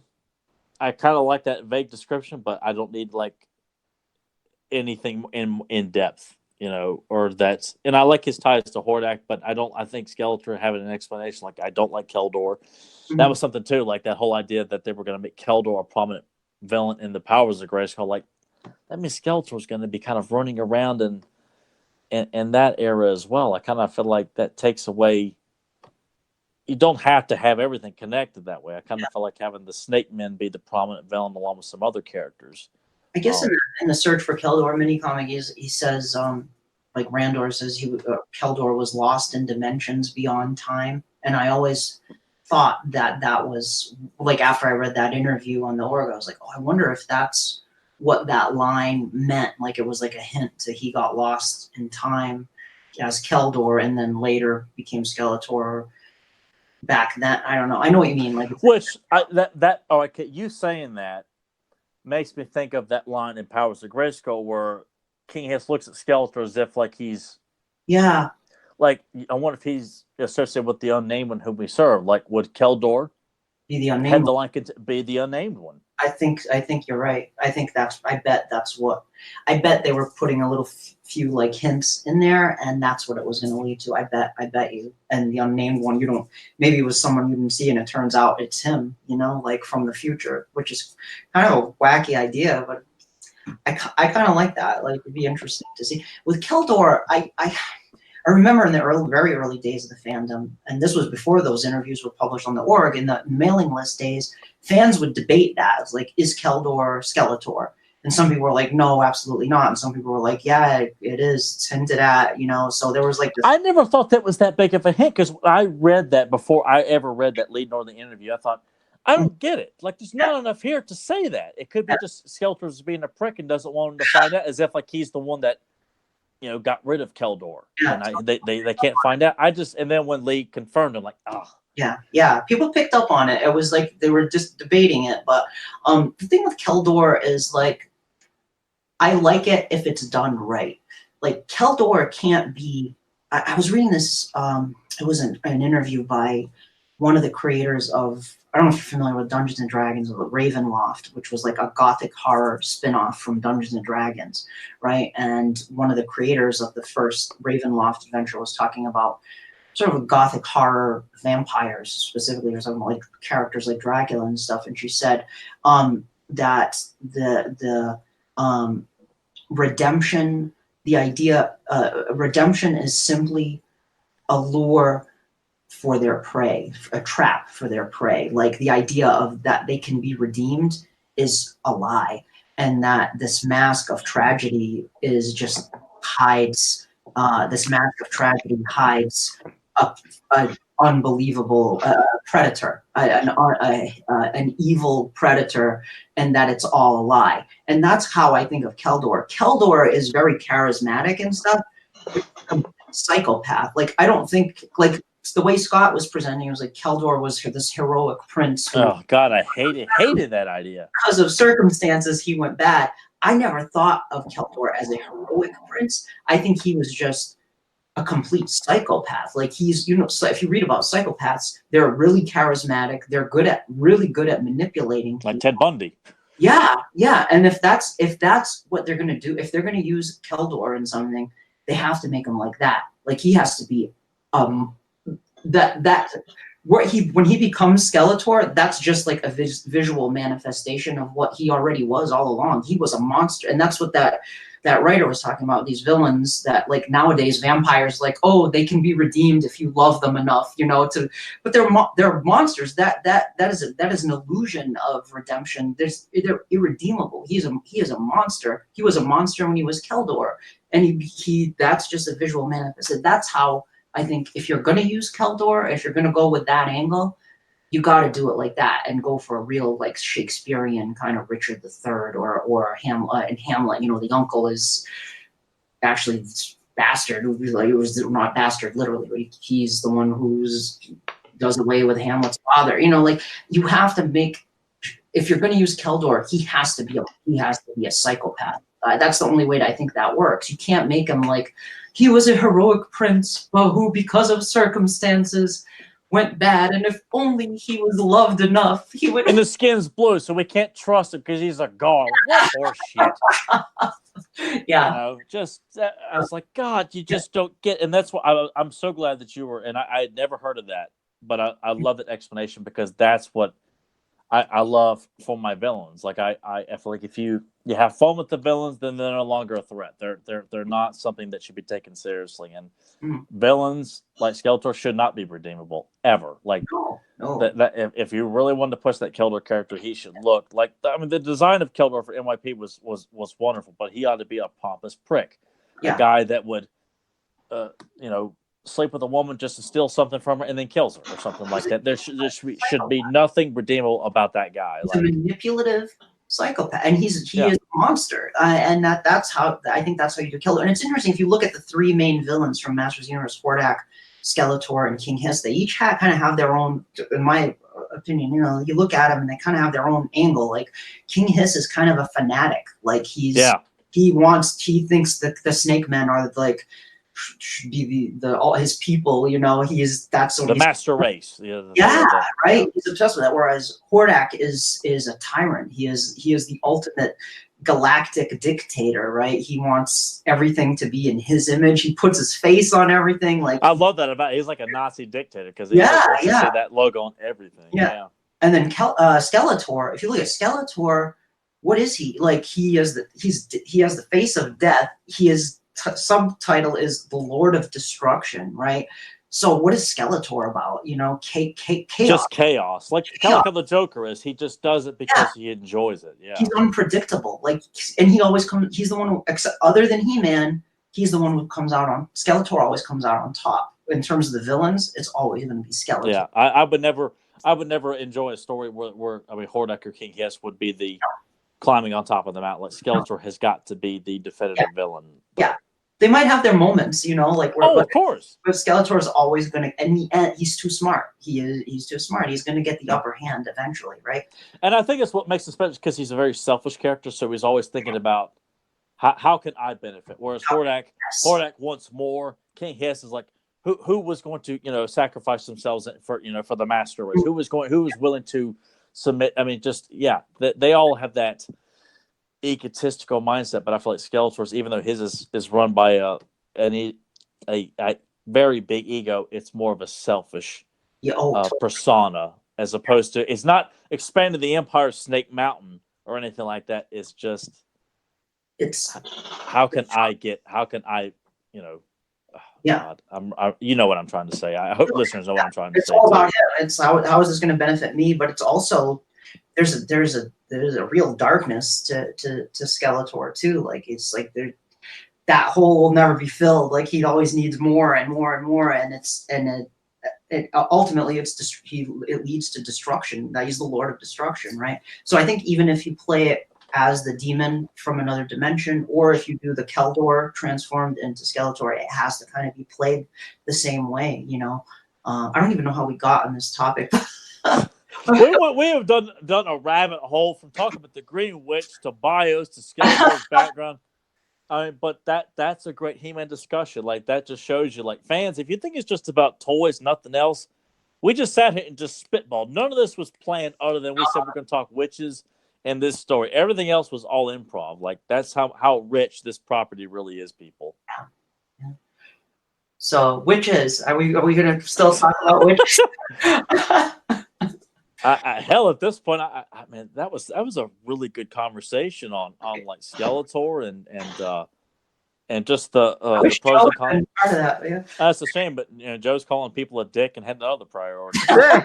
Well, yeah. If you didn't think the quality, like I said, could get any worse, here it is. Probably the volume's just going to be just as bad. I just yeah. So that just with that thing there. I know Nathan said I should have been able to use it just by plugging it back in, but when it goes to 1% and I do that, it doesn't even acknowledge it and it shuts it off.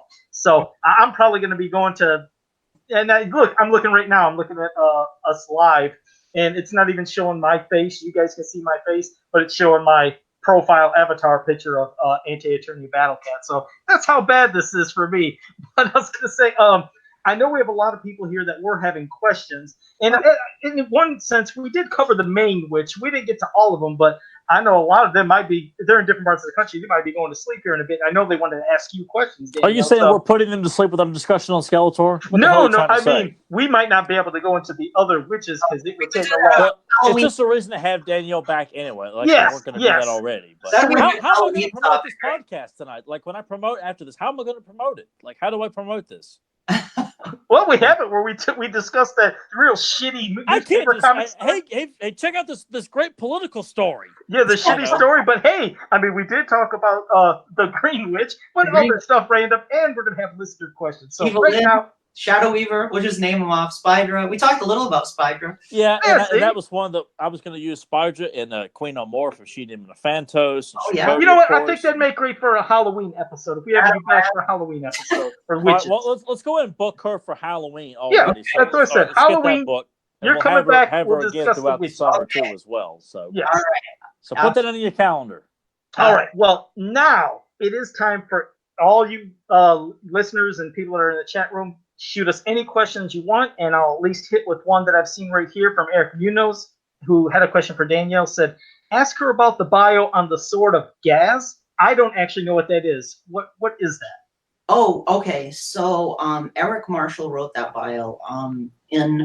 When they released Vicor, one of the accessories he came with was the sword from the Mark Taylor drawing. You just see the sword kind of in his belt there. It's holstered, but or sheathed rather.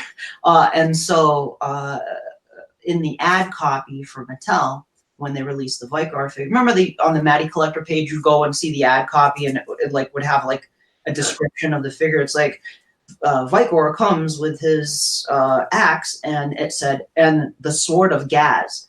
Right. I remember that. Yeah. Yeah. Scott would, or I don't know if it was Scott or some copywriter at Mattel would name those accessories, right? So that was the official name per Mattel. Like Mattel sanctioned that as the name. So Eric wrote a bio. One of the things we've been doing, like with the artifacts, it's like, well, it sounds kind of ridiculous. We use the word bio, but it's actually more like history cards. Honestly, it's like, okay. What is the history of this? What happened in Eternia when this object was created? Who wielded this sword? Why is it? Where did it come from?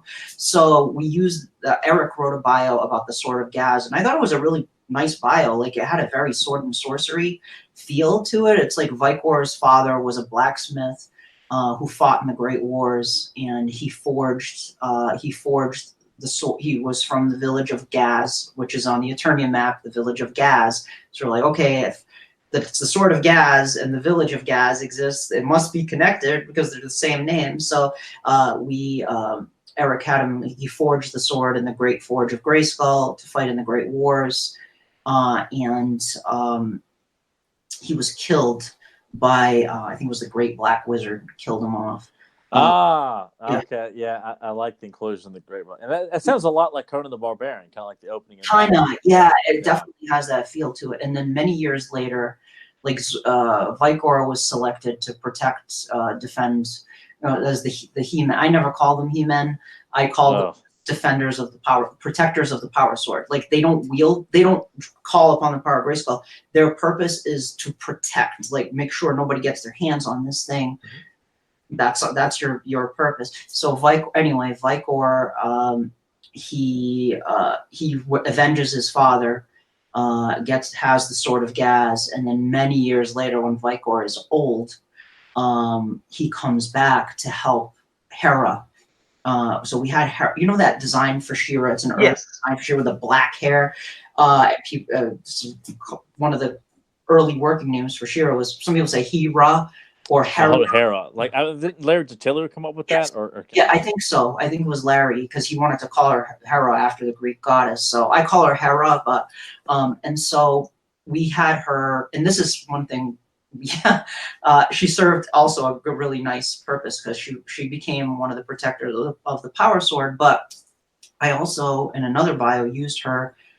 One thing I hated that they did in the bios was they made Hero. They included Hero in classics, but they made him like King Grayskull's friend, who brings the power sword from outer space, but he's not He-Man's ancestor. And I'm like, no.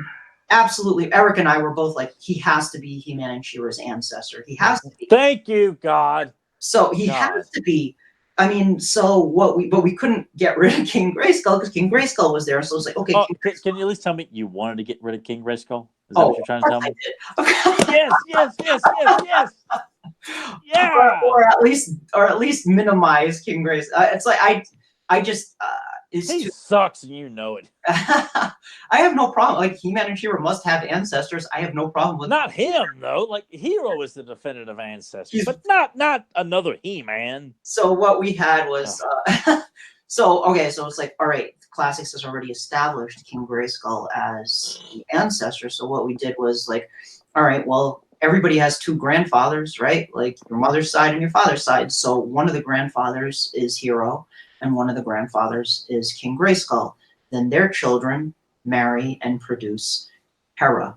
So she becomes like the granddaughter of both Hero and King Grayskull. Therefore, now they're both the ancestor. I got you.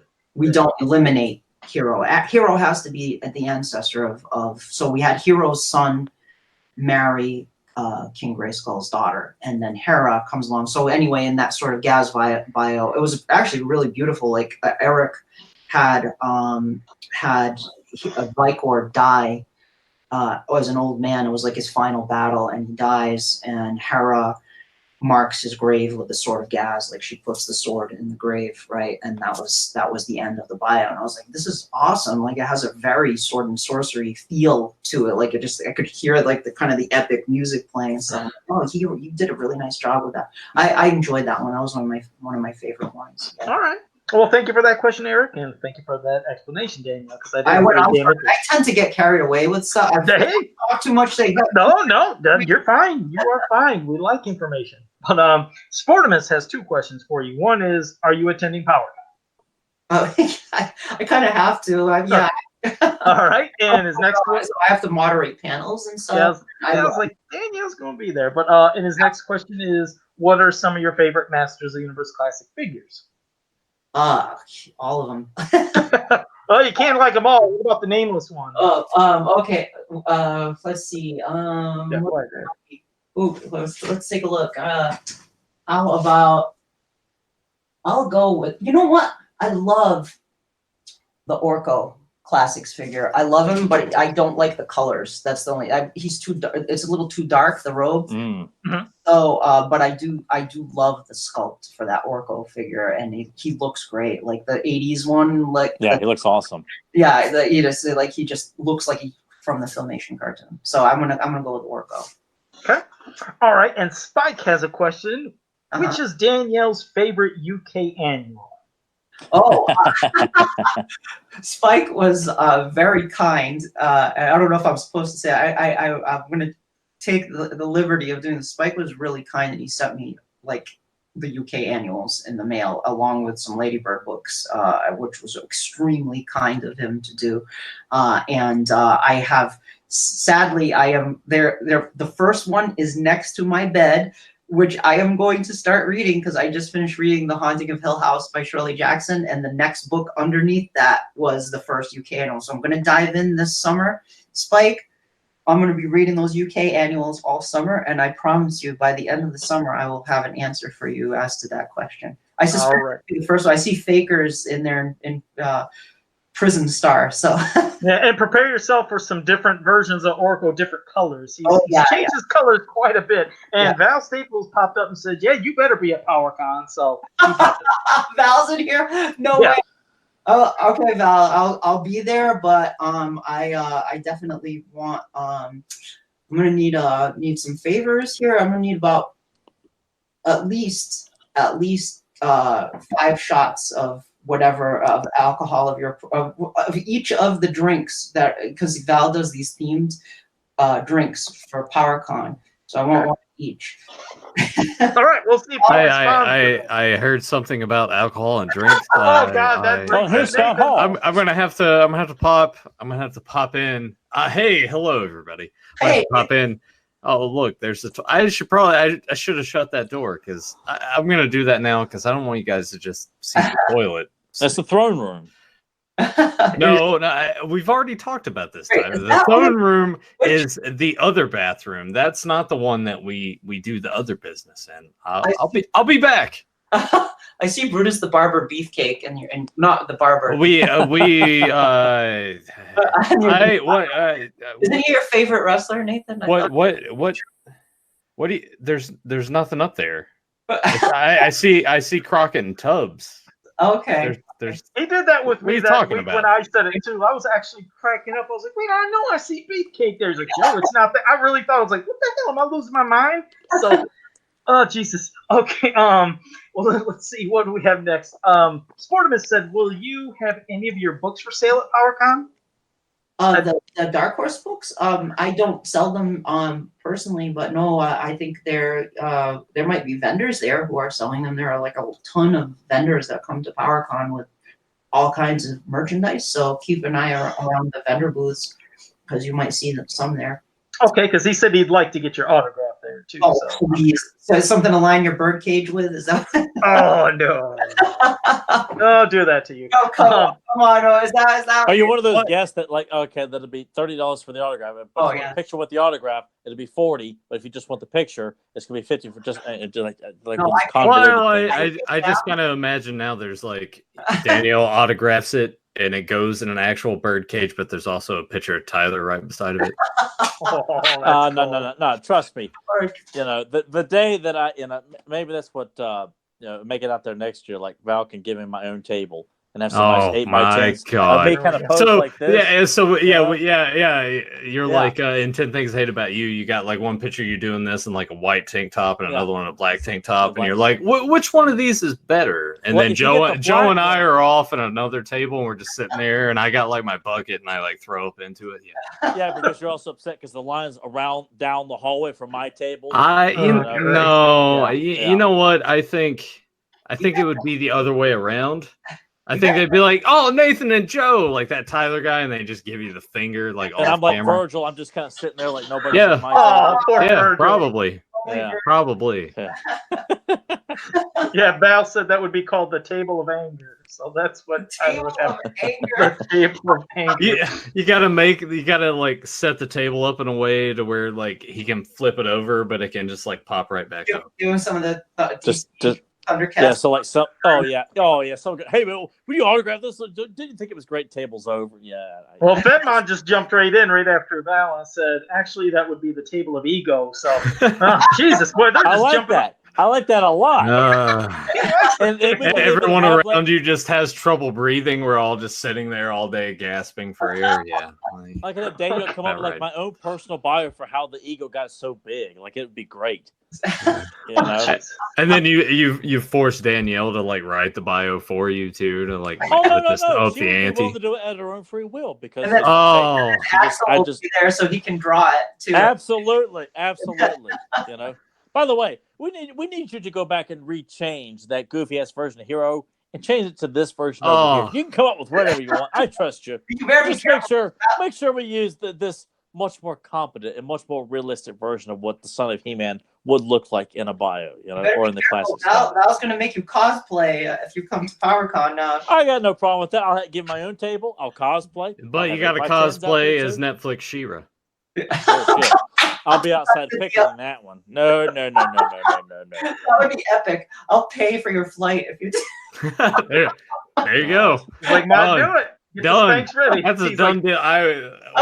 We will virtually shake hands on that one. Yeah, an outfit like that has to be tailor made for me. Okay, I don't just have an ordinary like extra large or double XL here. Like I have to be tailor made for that kind of thing. Sweet Christ! You know, we got to get my measurements for the arms. Oh the my god, and the Ric Flair of fans of power, and ladies and gentlemen. My legs wearing that goofy ass outfit anyway too. Like you know, I'm wearing I'm burning it all out there. I'm like Robert Williams and Mrs. Doubtfire. You see the hair legs? That's just the way God made me. Well, Val says I like it. Already putting Tyler in cosplay on the books for 2020. So there we go. You're already like on the website as an attraction. All right, Val, put me as the first announced guest for 2020 Powergon. It's Tyler Baker, you know, in cosplay. In She-Ra cosplay. We get like a dunk tank where people can throw shit at you and like drop you down in the water. That might make a lot of money. It might. You have to hit like the bullseye, like it's my ego or something like that. Yeah. It's just like your forehead, which is about as big as mine. They'd be rolling in the dough. Picture that if they had a dunk tank. My God, they'd be just like, God damn, I want to dunk again. You know what? I feel like everyone here in the chat room would everybody would come to PowerCon just to like make sure that they dunk you into something. Am I that hated in this community that people are that? I'm just curious because if it is, I think it's great because I would love to be a heel in this community here. But the heel you love to hate, kind of like Martin Coven, Karate Kid. Like he's a prick, but you love him so much. No, I think it's like X-Pac heat. No. There is no Tyler Baker sucks chance or anything like that. Are you sure? You don't read the chat. Oh, Jesus. Well, let's get to another question from Spike. Spike said, which of the new bios would you recommend for Joe, Tyler, and Nathan to read as a good entry point, Danielle? They're for an entry point, I think that's going to be tough because a lot of them are like reference other things, but I think like straight up bios, like I think the Screech one was pretty. Oh, that was badass. Straightforward one. I think Stridor is a pretty straightforward one that doesn't I'm trying to think of ones that don't reference like the lore that was established over the years and that were just like straight up like here's what this character's. But did you do Lodar? Eric did Lodar. Yeah, all right. So America's the first ones I remember hearing you guys had done was like Fangor, Lodar, Hawk, and Quake. Yeah. Quake might be Quake does reference some of the previous stuff, but not much. It's mostly stands on its own. I like the way that the Karg one turned out. I thought that was good. Pretty good. I'm trying to think what else. I have to give it a little more thought, but those are some of the ones I think you could read that are not dependent on previous stuff. So no Techno Virus or Techno Vest in upcoming bios, right? Either Eric or I have referenced the Techno Vest. and it wouldn't be a thing where Joe was like, "This is garbage." I don't know. I was thinking about like early on where Joe was like, "I didn't read the bios." Like, oh, you know that Danielle's working on. Oh shit! I'm sorry. He knocks over his tablet. I got to switch to my laptop. Everything's fine. Right. Well, I was gonna say, Nathan. Yes. You might, if you could, Nathan's going to have to take over for me. I have to get off here. But Danielle, it was a pleasure speaking with you again. We're going to be doing this again soon. And Tyler, Nathan, Danielle, I have to go. And yeah, we got you, Joe. I'll wrap it up and answer any more questions we got left. And I will be vigilant in the chat. All right, Joe. Thank you for having me on. Yeah, it was great having you. We'll have to have you on again. And thanks. I'll see you guys. Okay. All right, take off, Joe. We got you, bud. All right, bye.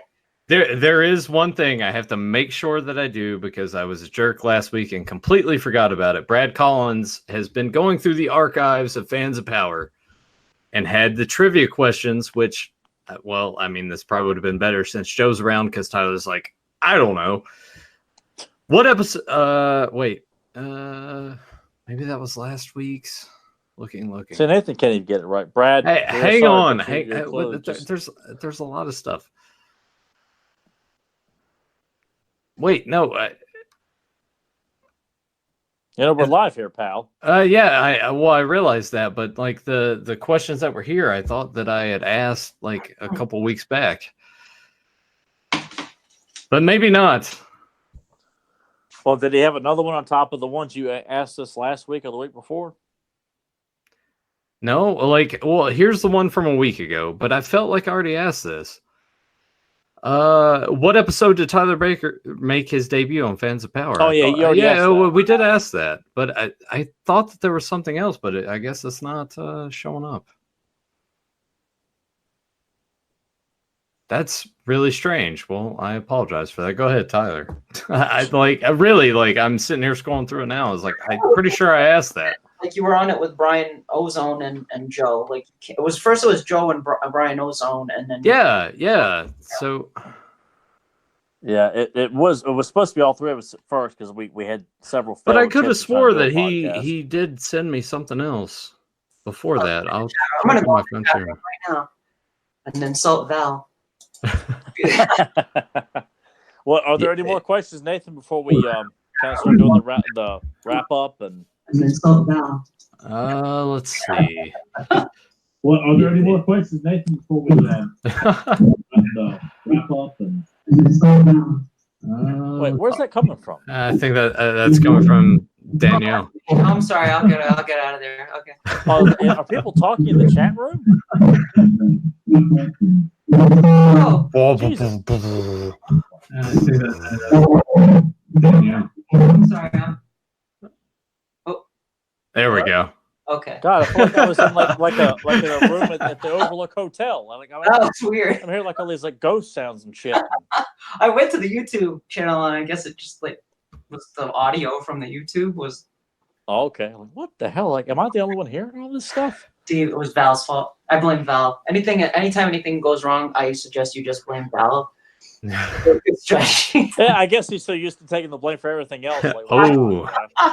All right. Well, we do have a question from Sportimus, and this might be a little tricky. Do you, Penny, think that this is Super 7's last year for making Master Universe figures? Do I think that? All of them, or just the classics? Yeah, I was gonna say they're gonna keep making certain. They're gonna make Reaction. I'm pretty sure that's not going anywhere. For classics, I mean, I don't want to say it. I mean, the writing is kind of seems to be on the wall based on some of the stuff Brian was saying. Like he was like, it's not. He said classics is not ending, but they might have to take a break from it because of the movie. So he said that, and then you see the PowerCon figures are Mattel, being made by Mattel, not by Super 7. I can't answer that. I don't know for sure if that's like, I'm just going off what Brian said and what kind of the stuff we're seeing. He made it pretty clear that they're going to keep doing Reaction figures. So.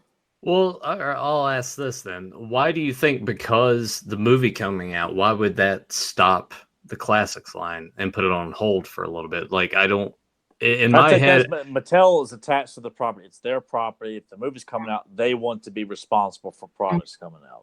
I don't even know if it's going to go on hold. Like, I don't think anybody really knows. Like, it's kind of like Mattel makes that call. Like, if Mattel's like, hey, we want to do like 4 classics figures a year, for example. I'm just throwing that out there. You know, and we're going to sell them at the Mattel shop. I don't know. That might happen. Who knows? But for the movie, I think from what I understand, at least from what Brian Flynn was saying when he was on Roast Google, it just kind of sounds like, and when he was on, he's been, you know, he's done some interviews, and he said that Mattel is kind of pulling in the reins a little bit, I think, on some of this stuff because the movie's in development. I don't know why they do that kind of thing. To me, it's cute. To me, it's like apples and oranges. You know, it's like if you're going to release a wave of classics figures, who's going to be in that? Like, you know, characters like Hunger the Harpy or Lady Slither or King Nero or Massive Power Demons or whatever, things like that. That's not going to compete with a movie toy line where you're releasing like He-Man and Skeletor and Teela and Men-at-Arms and Beastman. Like those are the main famous characters, right? Or something like the Origins line, which I'm guessing they're going to do stuff like, you know, like Stratos and those kinds of characters, Merman, characters that are famous. So there's no, it's two different types of line. I don't see any reason why they would have to stop. I hope they don't stop. I hope classics has become this legacy line. Yeah, amazing that it's gone for 11 years. We're out almost close to 300 figures. Castle Grayskull, Snake Mountain, vehicles, beasts, and we have so much like that's been going for all these years. Why end it? Like just let it, like kind of like just Marvel Legends, you know, like it's just let it keep, even if it's like only a couple of figures a year, 4 figures a year or something like that. Why end it? Let it keep going in the background of whatever else is going on. I agree. You know, that's how I feel about it. But I don't make those. I don't work for Mattel. I don't know what their decision-making process is. I don't know why they would want it, or if they would want to get rid of all other lines except for what they want to do. I don't know. Yeah, because to me that doesn't make much sense. If this is already proven to be a success, even if the movie's coming out, I don't see why you would sort of stop this just because a movie's coming out. Like, to me, it seems there's a way to have this and have this too. Zen Brown also had a question. I remember reading in a bio that Ram Man had an apprentice. Who is he? Oh, okay, so you have Hero, the son of He-Man era. Well, in the Son of He-Man in the Lou Scheimer Bible, and then in the Classics mini comic, they included I don't know if you remember this in the mini comic, but it had a spread with the new heroic warriors. With Manny Faces, Forklift, Kayla. Yeah, one of them was Ram Man 2, right? So I remember that one. So we're like, who the hell is Ram Man 2? Like, where did he come from? Like, what happened to Ram Man 1? Why is there a Ram Man 2? So we came up with this idea that Ram Man 2 was like a young guy, a kid, you know, that Ram Man saved his life, and he always looked up. He looked up to Ram Man, so he kind of trained him and had special armor. But when he got older, he had special armor made for him to become his apprentice. And then Ram Man got called away on a mission. You know, we had, because a lot of the characters kind of disappeared. It's like, it's like all these new characters like Kayla and Forklift and stuff, but it's like, where's Battle Cat? Where's Cyclone? Where's Ram Man? Where's Manny Faces? So we sent them away, all the like famous characters kind of away on a mission. And that was actually one where we introduced a German villain, Satma, who's a wizard in the German audio plays, who lives in this dimension called hyperspace. This is straight out of the German audio play. And time in this other dimension passes differently than it does in Eternia. So even if you're there for like a few minutes in hyperspace, on Eternia, like weeks and months can go by. So we sent those characters over to fight Satma in hyperspace, the famous characters. And so while Ram Man was gone, he left his apprentice sort of in his place, and he took on the mantle of Ram Man, because that was we didn't want to get rid of the original Ram Man, who we all love. Like, we're not going to kill Ram Man. Like, no way. Like, that's Rammy. Like, I'm not going to get rid of Ram Man, but we had to figure out a way to justify why is there a Ram Man 2 in this mini comic? Why does this guy exist? So we made him Ram Man's apprentice, and he takes on the mantle of Ram Man while Ram Man's away in honor of Ram Man, because Ram Man saved his life years ago. So I like that. I like that a lot. Yeah, thanks. It was the only way I could think to kind of make that work. And Eric and I kind of hashed it out a little bit. It's like, we're not going to get rid of Ram Man and replace him with Ram Man 2. Like, I didn't like that. So Fedmon asks, Danielle, would you remain a Fans of Power host if we put you on payroll? We should have enough people in the chat to pay you at least scale. I think Val would fire me from Roast Google dinner. So the answer is yes. No. Wait, so you're saying Val says Roast Google's better than our podcast? Tyler, it's fine. Fans of Power is the NWO Wolf Pack. That's right. The Wolf Pack. The Wolf. Why is it the Wolf Pack? Because we have the best of the best. We have Kevin Nash. We got your Lex Lugers. We got your Stings. All of those are on this faction. The NWO Black and White. Who they have? Stevie Ray. Sign me up then. I want to be Vincent, BK Wall Street, Scott Norton, Buff Bagwell, all those guys. The B team. Disciple. Sign me up. And Podcasters the Universe too. I'm joining them too. Hear that, Val? You got to sweeten the pot. We're gonna have to have like an ultimate alliance or something like that. Oh, there we go. Yeah. Ultimate crossover. Oh, But I was told too that you mentioned our podcast on Roast Google. Like, have we broken through and made an appearance on Roast Google a while back? Oh, I've mentioned you guys several times. Well, I'll be damned. Yeah, so is we all have. I know Val has as well. Like every once in a while, like when we're in conversation, we'll mention something you guys brought up or stuff like that. So we've broken through, Nathan. We have reached the flagship podcast. Like I man, that's now. Are you guys talking about like how much you guys like me and stuff like that, and then I'm a good guy? My God. We should go back to you know what? I can't even agree with that. Like Well, every time he her. sits here and brings up how great there's this upchuck reflex, and Val Staples says don't mess with the powers that be.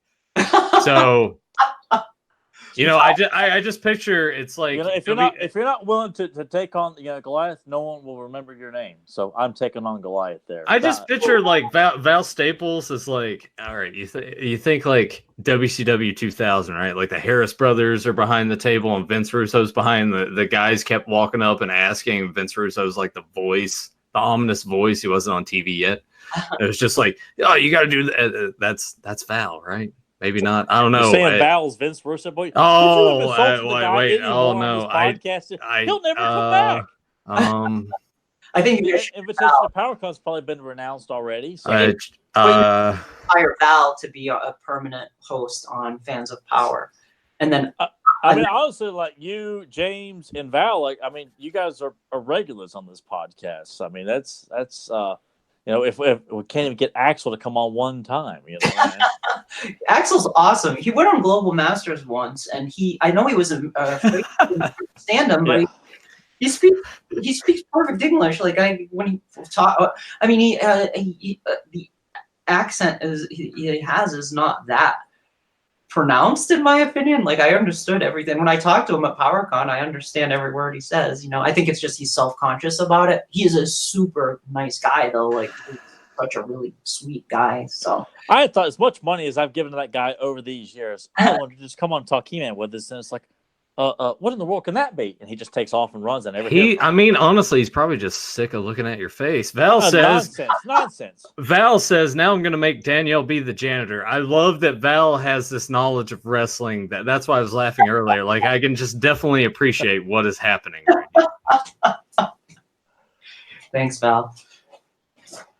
Well, love you, Val. I'm not moderating any panels this year. All right, I'm going to swear at every panel I moderate at PowerCon. I'm going to drop to piss him off every F-bomb as I join the FOP.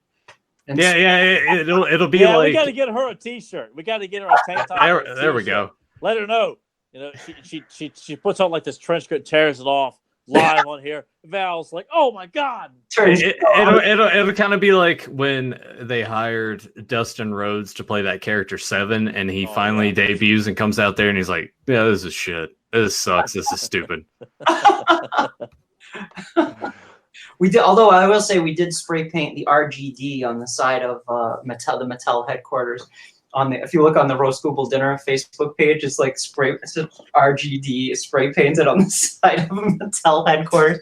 Val and I did that when we were drunk in Washington DC, when we were scanning. We were scanning microfilm at the Library of Congress for this newspaper strip book, and then we went back to the hotel and we went to I guess we went to the hotel bar and had some drinks, and then we were bored, and we were like, let's make a an NWO, but it's RGD on the side of the Mattel. Man, you know what? I swear between you and E-Talk and Val, I am coming to PowerCon strictly to hang out with you guys, get drunk, and then we'll just create chaos. We will. Wherever we are. So that's fine. I'll be in bed by 9 o'clock. Of course he will. Grandpa needs his sleep. While he's asleep, the kids will play. Say that until you start meeting everybody, and everyone's like, Tyler Baker from Fans of Power, no way. Yeah, and then he starts talking, and they're just everyone collectively reaches out from under anything, grabs a bucket, and we all simultaneously vomit. I grab my soapbox, and I'm just sitting waving my finger like this and that. They should have done this and this too. And then he goes to Rudy Obrero's table and is like, can you go back and repaint all the box art to change He-Man's face to my face? Oh, that'd be great. I mean, can you do it for free? I mean, just because you're a good guy, right? Because if you won't, I know someone who will, Yeah. I mean, the hell, they should have cast me in the He-Man movie at this point. I mean, don't you agree, Danielle? You know, at some point on this show, I'm gonna take a can of cream corn, and before I hop in here, I'm gonna hop it pour it in my mouth. I'm just gonna hold it, and then I'm not gonna say anything. And then the second that you do that, I'm gonna make sure that door's open because the toilet is visible in the camera view. So you're gonna keep, and I'm gonna go. In your mouth. I'm just gonna be like, ugh. I think you should be allowed to audition. All right, let's have the audition for the role of He-Man. You're on, Tyler. Okay, welcome. We've heard you want to audition for the role of He-Man. Would you please just give us your favorite He-Man line? He would shit his pants. Oh no, I'll do it right now. Do it. Let's hear it. Great. Here we go. Sony, by the way, if you're watching, and since it's on hiatus, maybe not, no one really knows, I guess. All right, Tyler, go. I'm running this thing through my head here. I'm trying to the scene. I know. I'm all right. Next. Make sure. Next. I'll shut the hell up here. I believe in saving lives, even your enemies. I may be your enemy, but you're not mine. Huh? No. Do not encourage him. I thought that was. You know what? I thought that was for being on the spot and not having any preparation for it. It was a decent audition. Hey, is that Brutus the Barber Beefcake in the back? I'll see. He's gonna go officially flush his head in the toilet. I thought there was some quality there. I don't know. What do you guys in the chat room think? Should He-Man? I think when I first saw you on Fans of Power, I asked Joe if you were a pro wrestler. I literally thought you were actually a professional wrestler because you were doing the whole heel thing. Doing the whole heel thing. I was like, because you were like, this sucks. I'm gonna burn this comic book. And is he an actual pro wrestler? I think Tyler could be why? You could be his manager. And me and Nathan have discussed that too, where he's manager. Oh, that'd be awesome. As long as eventually in the storyline I can turn on him and hit him in the head with the chair. Okay, it's a deal. Yes, I will get Nathan over as a big nasty heel by taking the. No, you're the heel. I'll be the baby face. The crowd will just standing ovation. It'll be WrestleMania 17 pops for Vince McMahon turning and Stone Cold turning heel. That kind of you. I know. It's always fun to bring up WrestleMania 17, that epic main event there. But thanks for that approval of my on the spot there. Why would you do that? Why? What? It does like, do we need to make him feel any? If like, not He-Man, maybe like one of the other like heroic warriors. You could be if you don't get the role of He-Man. Like, say you didn't get the role of He-Man. What I could play Clamp Champ. Oh, you're telling me I can't play Clamp Champ? Why? Because I'm white. Is that what you're trying to say here? All right. Yeah. I will. Tyler in blackface. That's what, that'll go. Yeah. I'll be like Robert Downey in Tropic Thunder. You know, that's what I'll be doing. Just trying to be like a caricature. Yeah. No, that'd be awesome. Hell, I'd be honored just to have anything to do with it. But you know, you never know. It just pisses Nathan off that much more. So, and I don't think she was just feeding me bullshit, Nathan. I think she genuinely thought that it wasn't that bad. So. It was. I thought it was a decent audition for like an on the spot. That was pretty good. You should come to PowerCon, and the Knee Brothers were there last year. You could have done that in front of the Knee Brothers. Well, they were there last year. They were just walking around. I saw actually. I was taking a break, and all of a sudden I saw Val walk through the room with these two guys. I didn't know who they were, and Val points at me. He's like, "You need to talk to her." And they like waved at me, and I like did a stupid like, "Hey!" Like I was like, "Who the hell is?" I'm like, "I don't know who that is."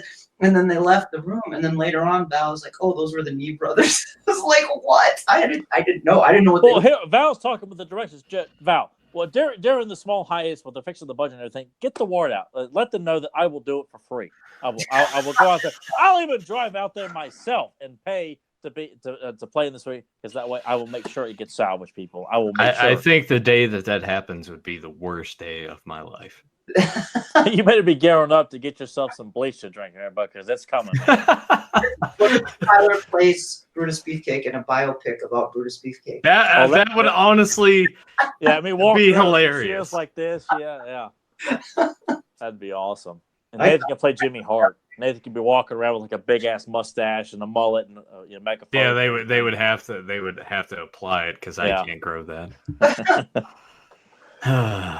Man. All right. Do we have anything else? I will say this in closing, and I will make Danielle a part of this too.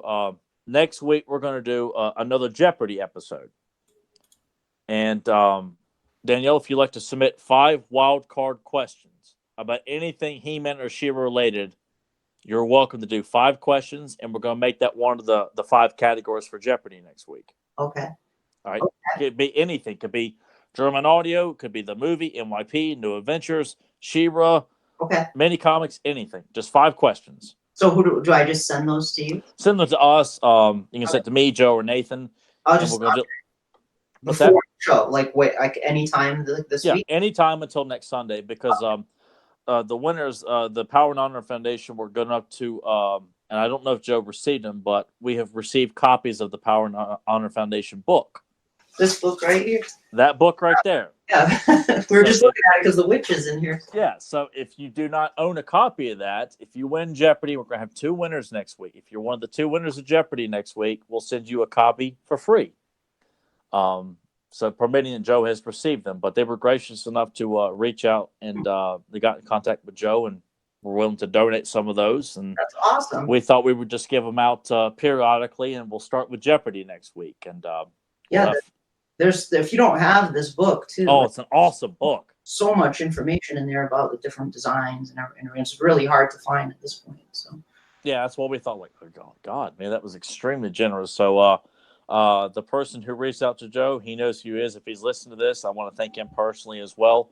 And we'll start that next week, permitting we've received, or even if we haven't, we'll get everyone's addresses and we'll send them out as soon as they ship in. But we'll have 5 categories. They won't be the same ones as we asked last time. So if you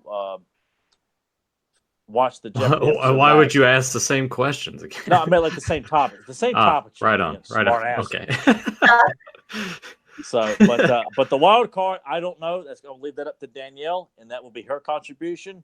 And we won't know what those are until they show up. So pressure's on, Danielle. Pressure's on. You also have one more question that I will ask, and then we'll go ahead and close this out. Danielle, what do you think about the new Origins line?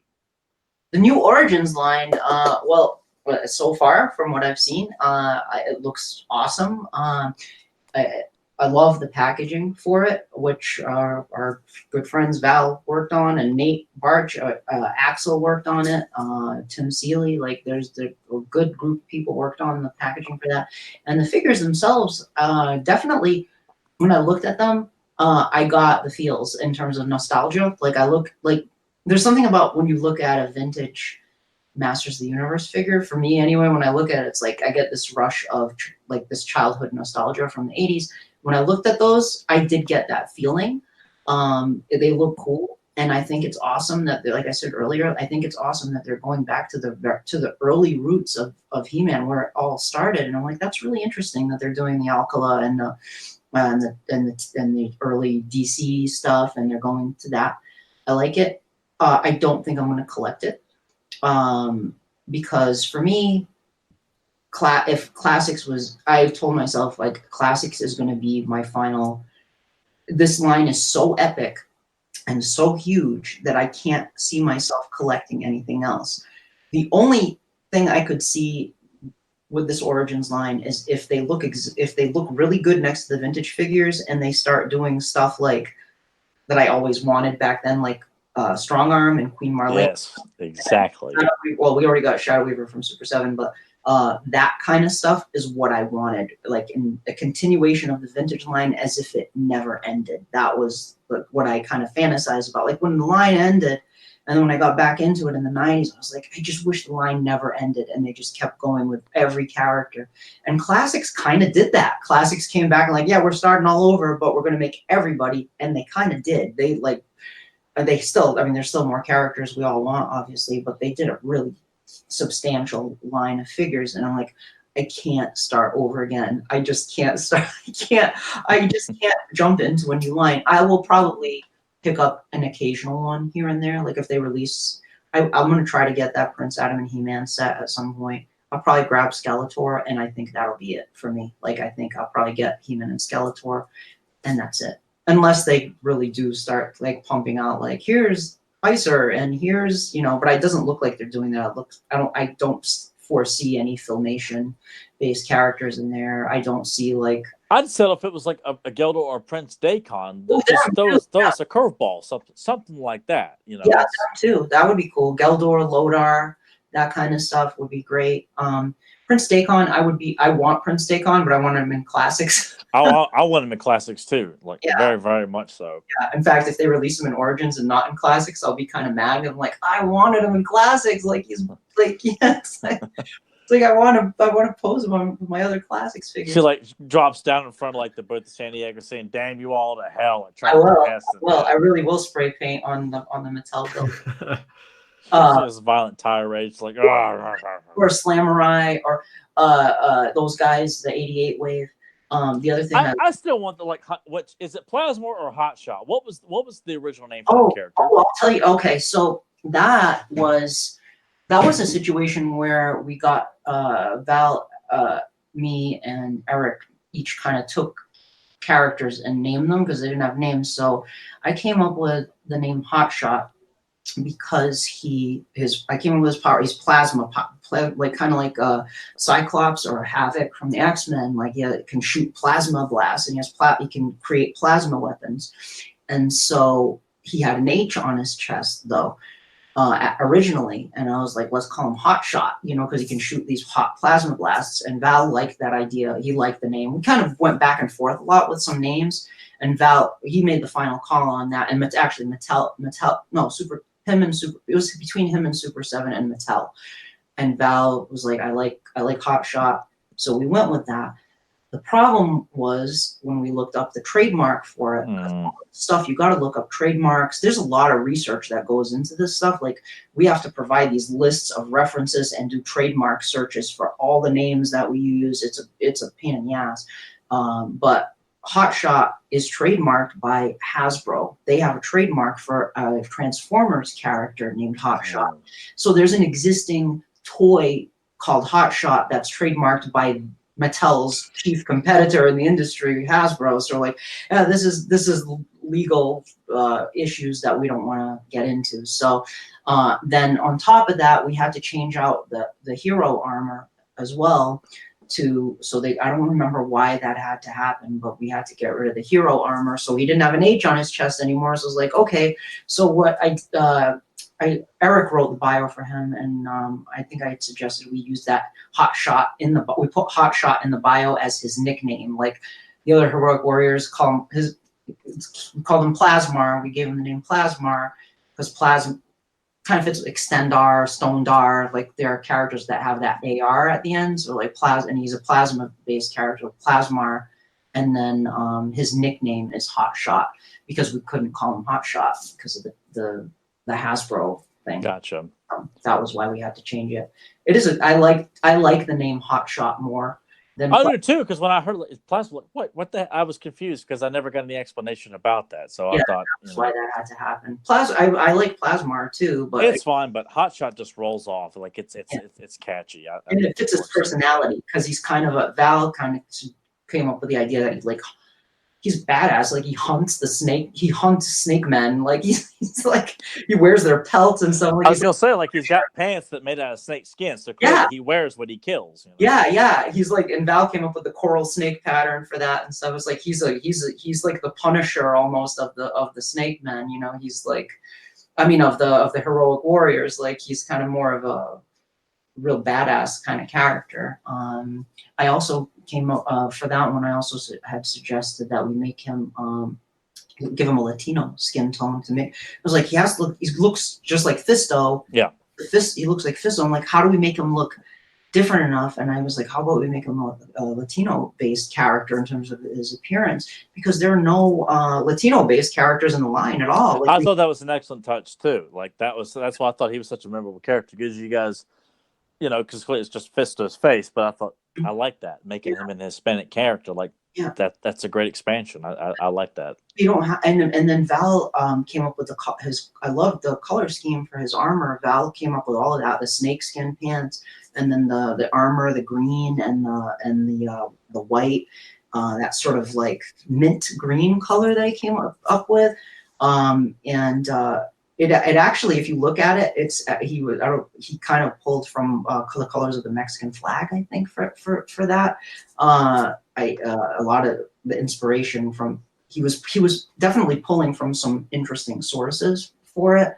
It's not exactly the color of the Mexican flag, but I think inspired by that. But that color combination is really striking, I think, for that character. So, and he doesn't look like Fisto. Like he looks different enough from. I mean, it's Fisto's head, but it's different enough that stands on his own. Those 88 characters are so crazy. Like I remember when I first saw those was at PowerCon. It was like actually was Emiliano and Josh had gotten the artwork from Errol McCarthy, and they were like, "Oh, come and look," and they showed that stuff. And then it turned out Errol had sent that along later, and Mattel had it. I think she sent it to the Sandra brothers or something, and they approved it. So we showed them all at PowerCon in 2013. I remember the audience like literally gasped when they saw Terror, because they were like, "Oh, what is that?" You know, it's just like, "Oh, this is the wave that didn't get released, the 88 wave where they had concept." He was the one I thought like looked the most ridiculous, but when I finally saw him and got him in hand, I'm like, God, he's my favorite. I just thought he was just crazy looking. It's crazy looking, but I love him. I think he's an awesome character. Yeah, they're interesting. I love Slamurai. I'm so psyched. Oh, I can't wait to get my hands on that. Yeah, I'm psyched we're finally getting him. Like that's so cool to have like a good guy ninja, and he's I don't know. At first, I was really opposed to the cloth goods, you know, but he actually looks good with that tunic on. I think I thought so too. Yeah. Yeah. So that's a cool character too. And the Snake Troopers. We got a lot of cool. Lord Grasp was great too, and Eric came up with that name, Lord Grasp, in his bio. And Val did the color scheme based on the Egyptian cobra and an asp, you know. Yeah, an asp. Yeah, the Egyptian asp. So he used the colors, the markings from an Egyptian cobra for him. Yeah. Brilliant. So it's because there was nothing. It was a blank slate other than other than the artwork, Errol McCarthy's artwork. That was all we had to go on for those guys. There were no names in the 80s and no backstories or color schemes. Even we didn't know anything about them. Hopefully someday that'll surface, though. I'd love to find out what they had planned for that, because we know at least Strobo, he showed up in the last issue of the He-Man mag. So it's like, okay, so they must have had names for those other characters too, and color schemes for them if Strobo made it in there. So, well, for the time being, you guys did a kick-ass job on all of them. So I embrace them as my own personal lore and mythology. So, oh, cool, thanks. I appreciate that. And Val, I know, Val and Eric all played a big part in that. The Four Horsemen too. Like, it was a group effort. Like, it's like everybody pitched in on that. And the Horsemen can do no wrong. Like, anything the Horsemen touch is gold as far as I'm concerned. Like, I love anything they do. It's always like, oh, that looks awesome. Like, even Drago Man, like when that came out, it's like, it's always tough to get the fans on board with like throw a new figure into the line. People are gonna bristle at that, but I'm hard pressed to think of anybody who didn't like Drago Man. Like, Drago Man is such a cool, because he fits. He's like That's why I felt like they should have been the only ones who came up with a brand new character. Like, they should have been given the reins to come up 4 new characters and then Fearless Photog. Like, I just felt like they got it. I would have embraced anything they threw out. I wouldn't have cared, like a witch doctor character, a werewolf, whatever. A drunk named Nathan. I think it would have been awesome. Well, what the hell?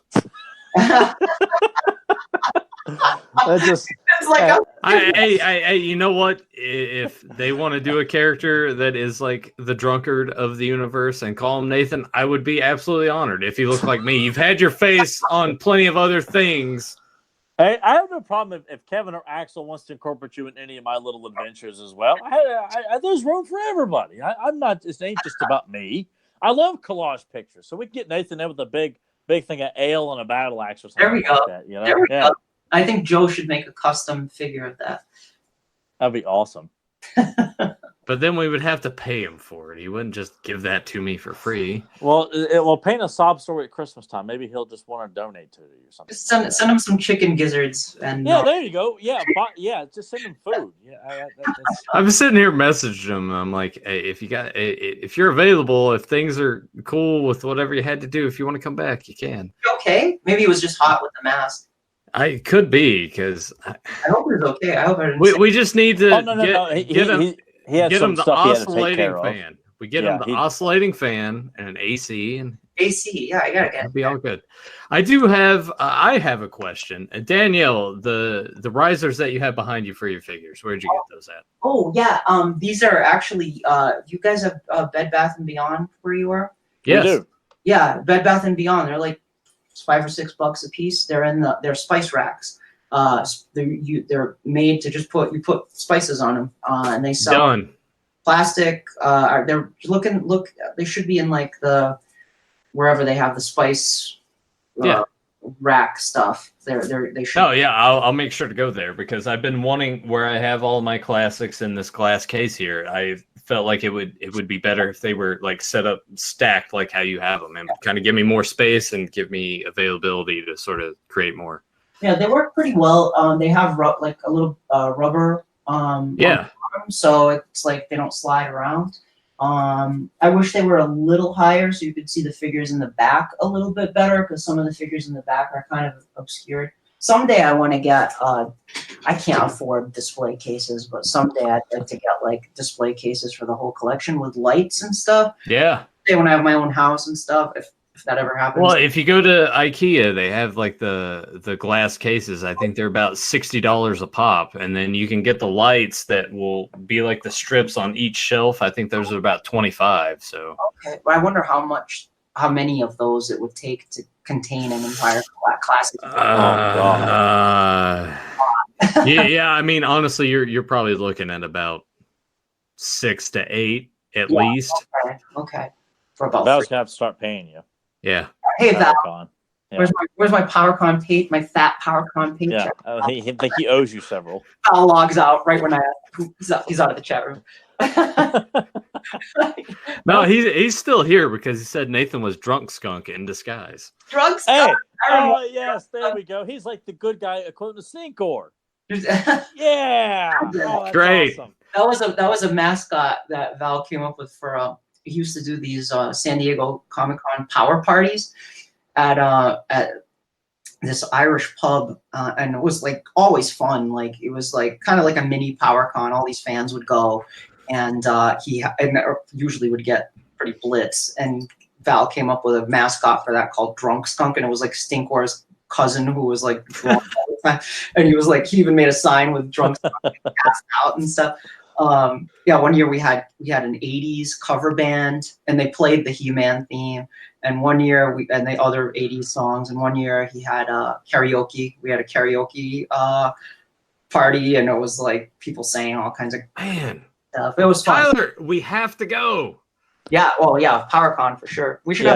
We'll go. You'll flex your muscles. I'll drink everybody under the table. I will sing Seal's "Kiss from a Rose" on karaoke. It'll be fantastic. Yeah, I think it's we would probably steal the show. I think we like fans of invades PowerCon. I mean that it would be like the WCW invasion, but just done better. Yeah, that's what I don't know. Random run-ins during the panels. No, I feel like Tyler's the Chuck Palumbo of the invasion.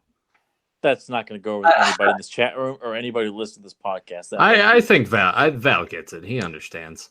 He's not going to agree with that at all. Like Val, he's a rational human being. He's like, Nathan, you're a drunk skunk. No one's gonna buy that for a minute. But he would be like, you know what, that Chuck Palumbo though, he thought he was cool.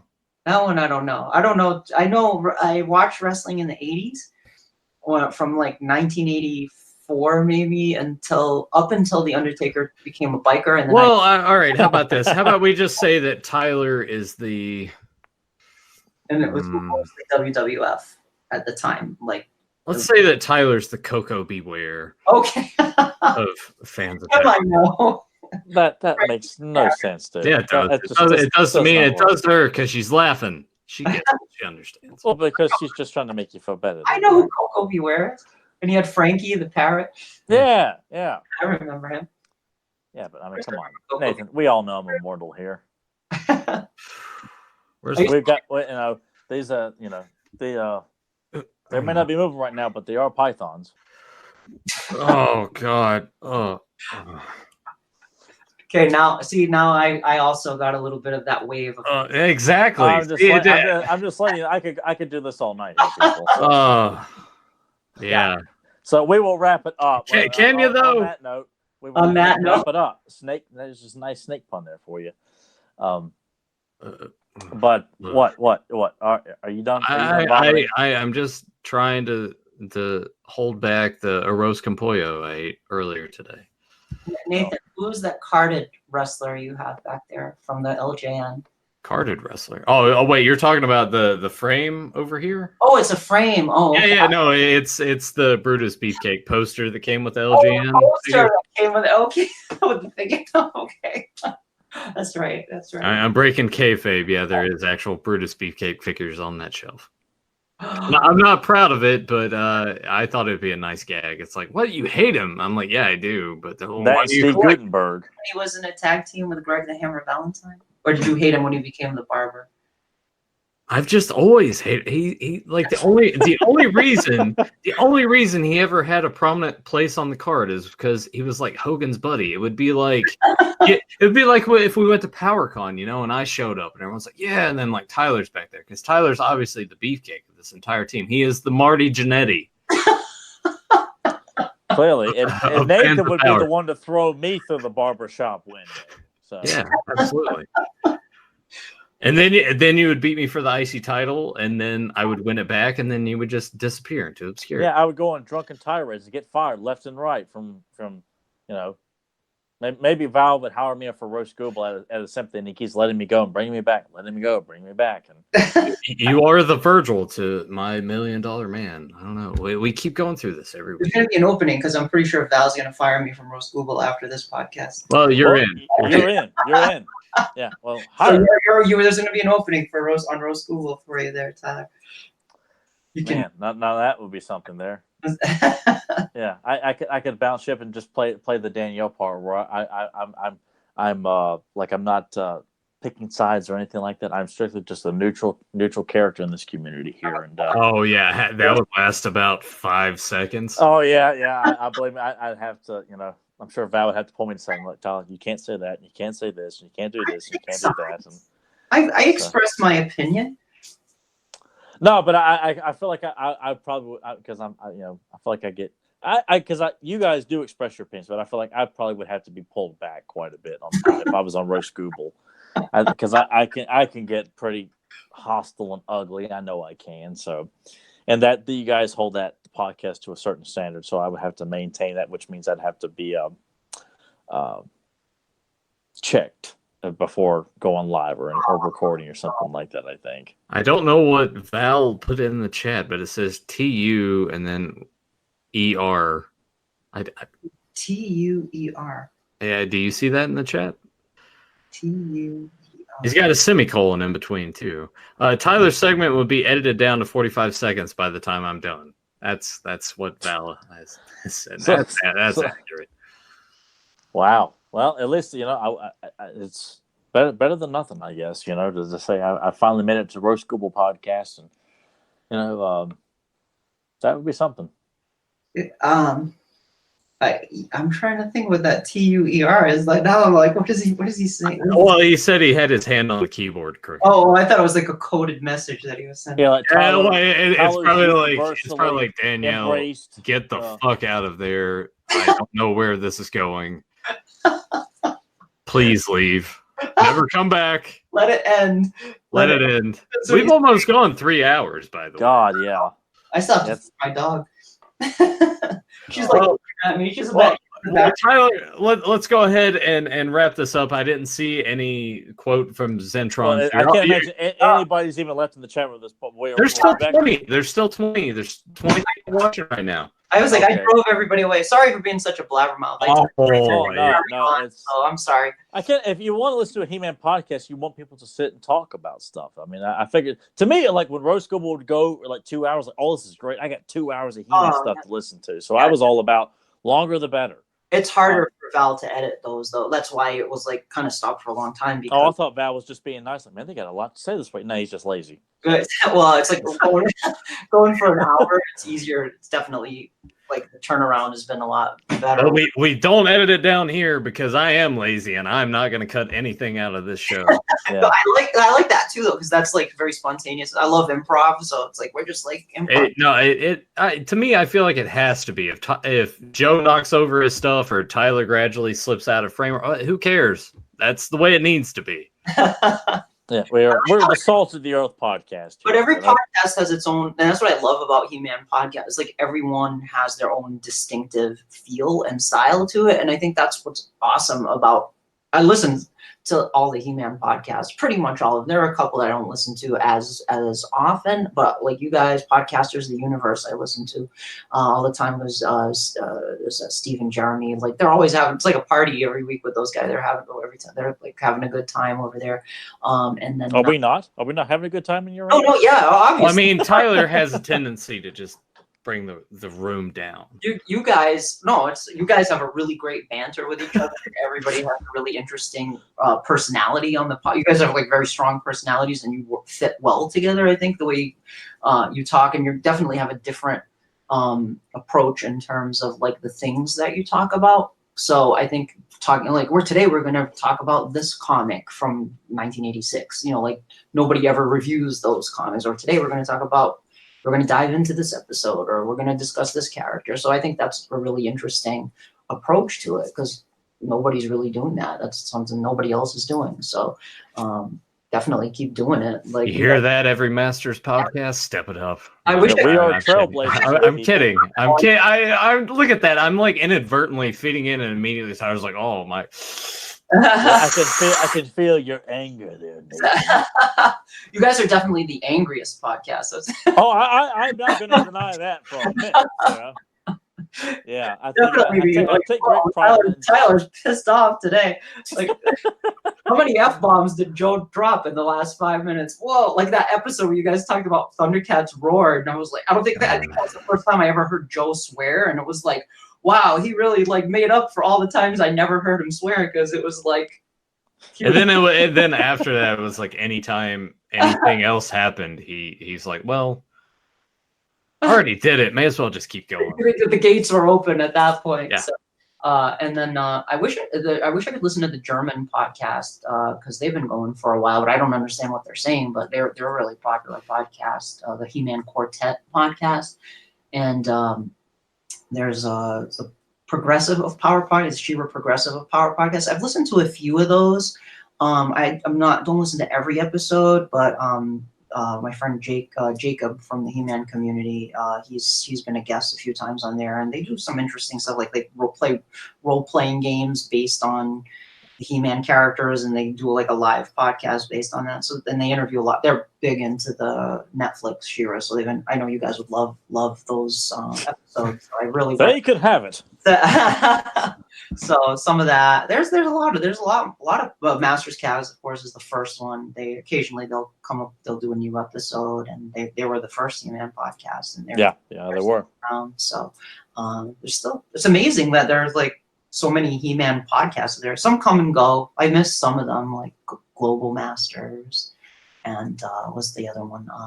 Chronicles of Grayskull. Was it? I used to listen to that one pretty regularly as well. I don't think I mean that's when I like James did like the commentaries for like 2 episodes. I thought, God, I would love to do that. And I took that and brought it to this podcast. That's where I got that from. Sure, yeah. Chris Fenton, he did a nice job. And then it was Council of the First Ones, which Joe was on for a long time, which we both had heard him like, come on, guys, just keep the line. Yeah. Just come on. Eat dirt and bread and water for a week. Come on, guys. Just skip one meal at Johnny Rockets a week. You can buy a figure every month. Did he say that Johnny Rockets? It was Johnny. It's not like Johnny Rockets. I like going Johnny Rockets and getting a shake and a burger. And I know if I just skip that like once a week, I can. Sarah McLachlan starts playing in the background in the arms of the angel, and it's just man. Yeah, I imagine like Joe's wearing like a QVC like sweater, like a Don West or something like that, trying to sell everybody. Come on, everybody, act now! Like, don't eat for a week. Don't have electricity. Cut off your water. You can just take a shit outside. Do it like I do. Starve yourselves. And now you'll like yourself more. Then you can afford the figures. And now you look at the background in Joe's display, and there's not even a single Classics figure on display there. Yeah, he's not taking his own advice.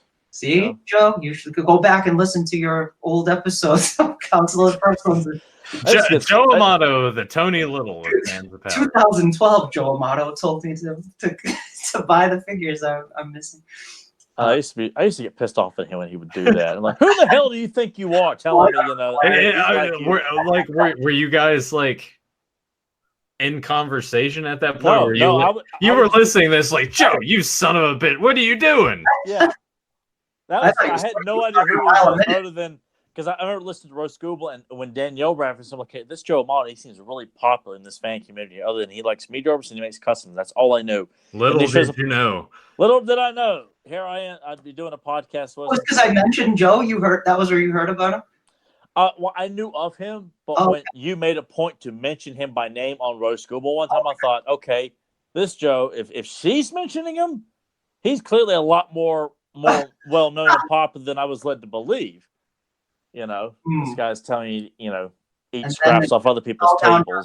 Joe putting on a Modulok mask, and it was all over after that. He was pretty much, yeah. Yeah.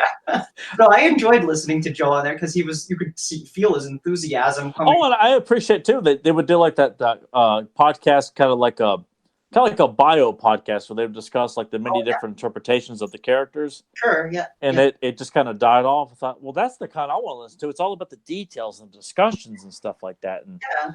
And it died off and never came back. And then there was also Rob Bass did a short-lived one too called Master's Comic Cast, and that I think it's the one Joe was in that too, and maybe that's the one I'm thinking of because I remember Joe was on there and they discussed like Rio Blast in one episode, I think Scare Glow in another, I think that was Council of the first ones. Yeah, and Yuka was on it too, I think. Oh, okay. Yeah, I know. Think Yuka was also on Council of the first ones for a while. They were like on every podcast. I think there was Shadows. Was it Whispers in the Woods? That was in the Shadow Weaver's Realm podcast. Stuart Cameron from Shadow Weaver's Realm, who was Catra's Wrath on the Maddie Collector forums, did it was almost like an underground podcast because it wasn't like, I don't think it was widely available, but he brought in a bunch. Joe was in that pay-per-view. Yeah, it kind of was, but he only did like 5 episodes. Joe was in that too, so I was in a couple of the episodes, I guessed it on a couple of them, but Joe I think was in that too. This is the beautiful thing about having Danielle on the show, because you guys also don't understand that when we go off the air, we usually still talk for like another hour and a half. Like that just keeps going. We have a few things in the chat from Val. Val says people are going to be upset when they meet Tyler and find out that he's actually a sweetheart, which is partially true. Yeah. Because I've talked to Val and Danielle in private. Yeah, I think the first time I talked to Danielle, she's like, "You're nothing like you are on the podcast." So that's all just an act. He's really not. Like once you move away from He-Man talk. Yeah. Sweet guy. But when you put him on the spot about He-Man, he's like, "This is my life. This sucks. This is terrible." Total 180. Like I was like when I talked to Tyler on Skype, he was like totally super nice and polite and friendly and upbeat, and I was like, "What?" I'm like, I know. It's striking. It's like when we go live for the shows, because I've known him for, God, man, how long has it been now? 18? Over 20, close to 20 years? Yeah, 18, 19 years now. When he comes on here, I'm like, he's going for it. How did when you guys first met in high school, like what was was there geeky stuff that you guys like started talking about, or was it it started with basketball. I thought he was an asshole too. Right? Well, here's why Tyler thought I was an asshole, because we had history class. It was history, right? With 10th grade history, Miss Freeman. Yeah. And the way that our high school was laid out, they had pods, so each of the classroom, it was like in a circle. Maybe our high school was like just the history area was in a big circle, broken up in small classrooms. Okay. Yeah. And the way that they had the classroom set up was in that circle, but in between each room they had like these dividers, but they were made out of, it was almost like just like a hard plastic. Yeah. So you could, if someone was loud enough or you heard a reaction in the other classroom, you could kind of hear it through the walls. And Tyler and I both sat in the back of the room, but we were both up against the wall. And every time I would go there during class, there would be some dick face on the other side, just like pushing against the wall. So I would like constantly like move my seat up. So I got fed up with that. And one day before class started, I backed up and took a run and just like slammed myself into the wall. And Tyler was like, who is this dick face? Because he did it like you thought he was such a tough guy too. I thought, what a dork, you know. And then we ended up switching seats somewhere in the semester, and I was wearing a Penny Hardaway jersey, and Nathan was sitting next to me and was like, "So you like basketball, huh?" And like Penny, and we just kind of started there. And then we had English together the following semester, and I think we got to talking about wrestling. Okay. Because I had just got back into wrestling from playing SmackDown on PlayStation, and it just snowballed from there. Like Nathan was really hardcore, and if I was a mark for it, he'd make fun of me for it because I was, even though I knew it was fake, but I didn't know what was real and what wasn't, so he'd make fun of me for that. And, what a mark. Yeah. So, but it snowballed from there. So I got him into movies and revisiting these toys, and and he taught me about wrestling, and just kind of snowballed from there. So. And that was kind of the main thing, is Tyler has always had this passion for this, and we've talked about this multiple times on the show, but at this point in his life, he was very, very like super concerned that if anyone ever came over and saw the collection, that was like the end of him. Like people would make fun of him forever, and he was always nervous about it. And when I came over, I was just like, hey, like there's Cyclone, there's Ram Man, like I recognize these characters, and it sort of just opened up. Like our friendship was already starting to like get there through basketball, and like me making fun of him for being a mark for wrestling and not knowing anything, and making fun of other people in our classroom. But I think in that moment, that's when he realized, like, here's someone who actually like understands who I am. So Right. Yeah. Awesome. Yeah. Story. That's so cool. Man, some other things in the chat. Val said this episode has lasted a month. Can we say this is because he's not here? Because if Val was here, we'd be on until 4 a.m. just talking to him after we recorded. So. I'm going to put this out as a challenge. I want to have an episode where we have Danielle, we have Val, we have James, we have all of those three here with you and Joe and myself, and that's a Royal Rumble. We go for about 11 and a half hours. Oh my God. God. Fedmon said, can we say this is the first 2-day podcast for Fans Power? Yes, you can, because we've already crossed over. We're in a whole new month now. Welcome to July. Wow. Oh, wow. Yeah, this is the first month-long podcast. How about that? Wow. Well, what do you say we go ahead and wrap this up? Tyler, do you have any recommendations? Yeah, he's got to go to bed. I'm surprised he hasn't fallen asleep yet. He hadn't pulled an Emily, and it's just like. Well, look, I am tired, but I push forward till we get it done and enjoy ourselves here. But no recommendations. But I say do some studying for He-Man and She-Ra next week for Jeopardy, so you can get yourself a free copy of the Power and Honor Foundation book. We won't tell you what topics are until we actually do the show, but it could be any topic. It could be all the canons from NYP, New Adventures, She-Ra, He-Man, mini comics, movie. Well, we won't do the movie. The Italian Magic Boy comics, even that could be a topic. If you want to pull a question from that, anything that you want, it's fair game. So. I'm gonna pull for like all the most obscure canons. Oh no, do it, because I mean, last time I felt like Tyler and Joe it's like sort of softball questions for everybody. So definitely bring it for this one. Yeah. Well, because for these books, we're not just gonna have cupcake questions. Like, no, you want these books for free, you're gonna earn it. So you can make references to this book. Hey. She could ask a question from this book, which means your ass better be on Amazon buying this book this week. Get the book. That's right. It'll be all from the newspaper strips. Or you could be in good with Danielle, and she'll just mail it to you like she did for us. Thank you, by the way, for that. We thanked you enough anyway in messages, but thank you for sending that to us. Yeah, thank you so much. My pleasure. I'm glad you guys. I went to that book for Spydra, like they left out Spydra. I've got to let her know. They screwed up. I'm like, oh, wait, here she is. I found her. What? I was so eager, like, the scuba attack. Where's Tower Tools? It's not in here. Oh, here it is. It's in the I was so convinced. I was like, God, son of a bitch, they put everything in here. Yeah, I mean, it was weird for me because I added that to my wish list on Amazon the week that you're like, hey, do you guys have this book? And I was like, no, actually, I'll send it to you. Yes, please. All right, save me money. Oh, my pleasure. Like, I found some good deals on Amazon. So I'm like, these guys have to have this book. Like this, there's so much information in here about every version of He-Man practically. There were some things we couldn't get in there, like video games and stuff, but but we got pretty much the core, like 98% of He-Man stuff. When you're dedicating a section to the Tower Tools and the Cliff Climber and the Scuba Attack and things like that, still stalkers are used in this. I'm like, oh my God, still stalkers are featured prominently in this book. So I thought that was just like I should have got this book a long time ago. It was an amazing book.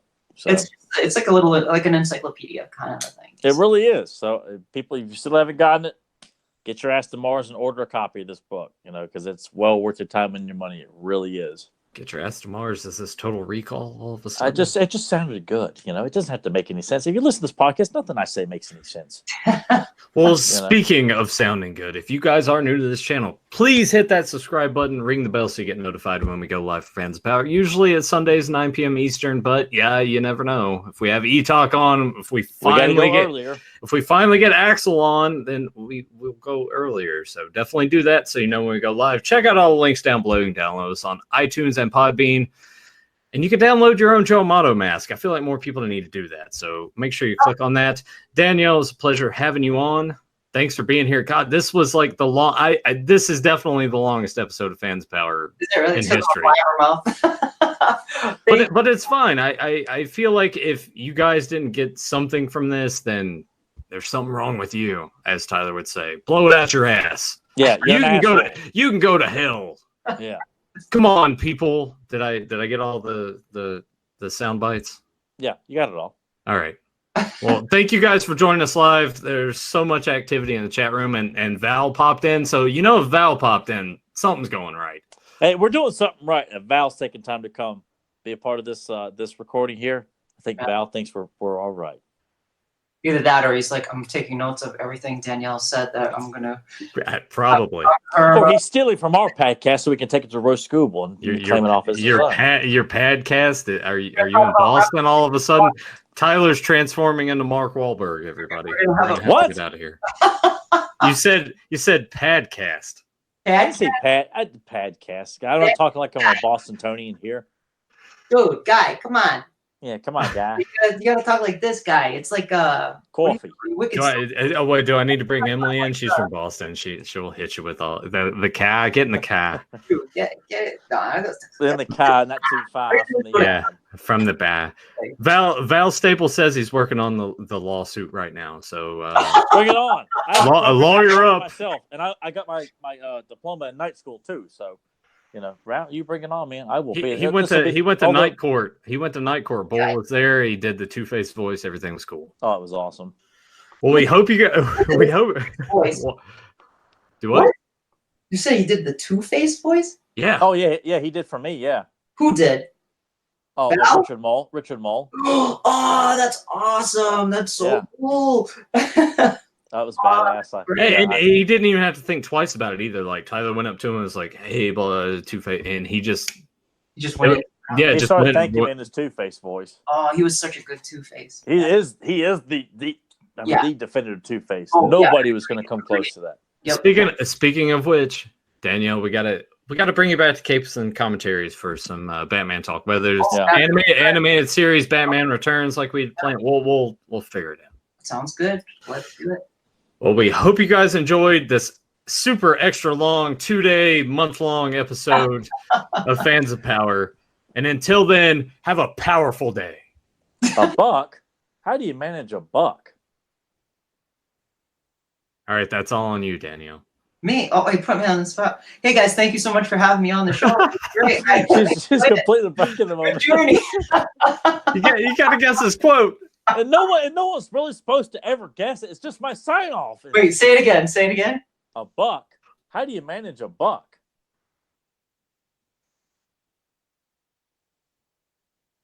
Any hints? Come on, throw out to the peanut gallery, Tyler. John Ritter's in this film. John Ritter's in it? John Ritter's in this film. Americathon. No. That's the only John Ritter film I can think of. What? That's the only. Bride of Chucky. No. Americathon is awesome. Problem Child. Yes. Yeah. Oh, I've never seen that. What? I've never seen Problem. You're off the show, Val. You got to take her back. All right, we're doing it to PowerCon. We're making sure it's going to stop everything. We're showing her Problem Child in the middle of the He-Man panel here. So sorry, I've never seen it. Could you see that? They just stopped the panel and Val's like, and now for a special presentation of Problem Child. Is it I assume it's a comedy. It's John, it's about a foul-mouthed kid who gets adopted by John Ritter. Oh, no, I haven't seen that. Oh, it's hilarious. Do you and Joe live underneath the same rock? What is going on here? I've seen Americathon. So she is really all about. I've never even heard of them. Was it some indie flick about in Nebraska or something like that? It's awful. It's awful, but it doesn't star John Ritter. Not even Sling Blade or Stay Tuned. America has gone broke, so they have to. So they come up with this idea to do a telethon to make money for the national budget for the United States. It's like the most ridiculous. It's a comedy movie. It's one of those like. Oh, I'm sure it sounds hilarious. It's a ridiculous '80s comedy, and it stars John. I don't know if John Ritter plays the president. I can't remember. It turns out John Ritter's not even in it at all. Yeah, some guy who looks like John Ritter happens to be in it. It's like, how come Three's Company the movie? That's. Have you at least seen Three's Company? Of course, I watched Three's Company. I just had to ask the way you're carrying on, like John Ritter. I mean, he was in that movie Americathon or whatever the hell it's called. Tripper. Jack Tripper was awesome. He was like the bomb. Like he just, I love Three's Company back in the day. Then it kind of. And I loved Mr. Roper, but I loved Mr. and Mrs. Roper, but I loved Mr. Furley too. Yeah, Don Knotts. It's like you can't go wrong. You cast Don Knotts in something. It's like I agree. He was pretty good. Welcome to the debut episode of Three's a Crowd, the Three's Company podcast. I am Nathan Kennedy. I'm here with Tyler Baker and Danielle. And this is our premiere episode here. We're starting with episode 1, the pilot here. Who was your favorite blonde bimbo? I like Cindy the most. She had nice long legs. So, God. All right. We're done. Where do we go from here?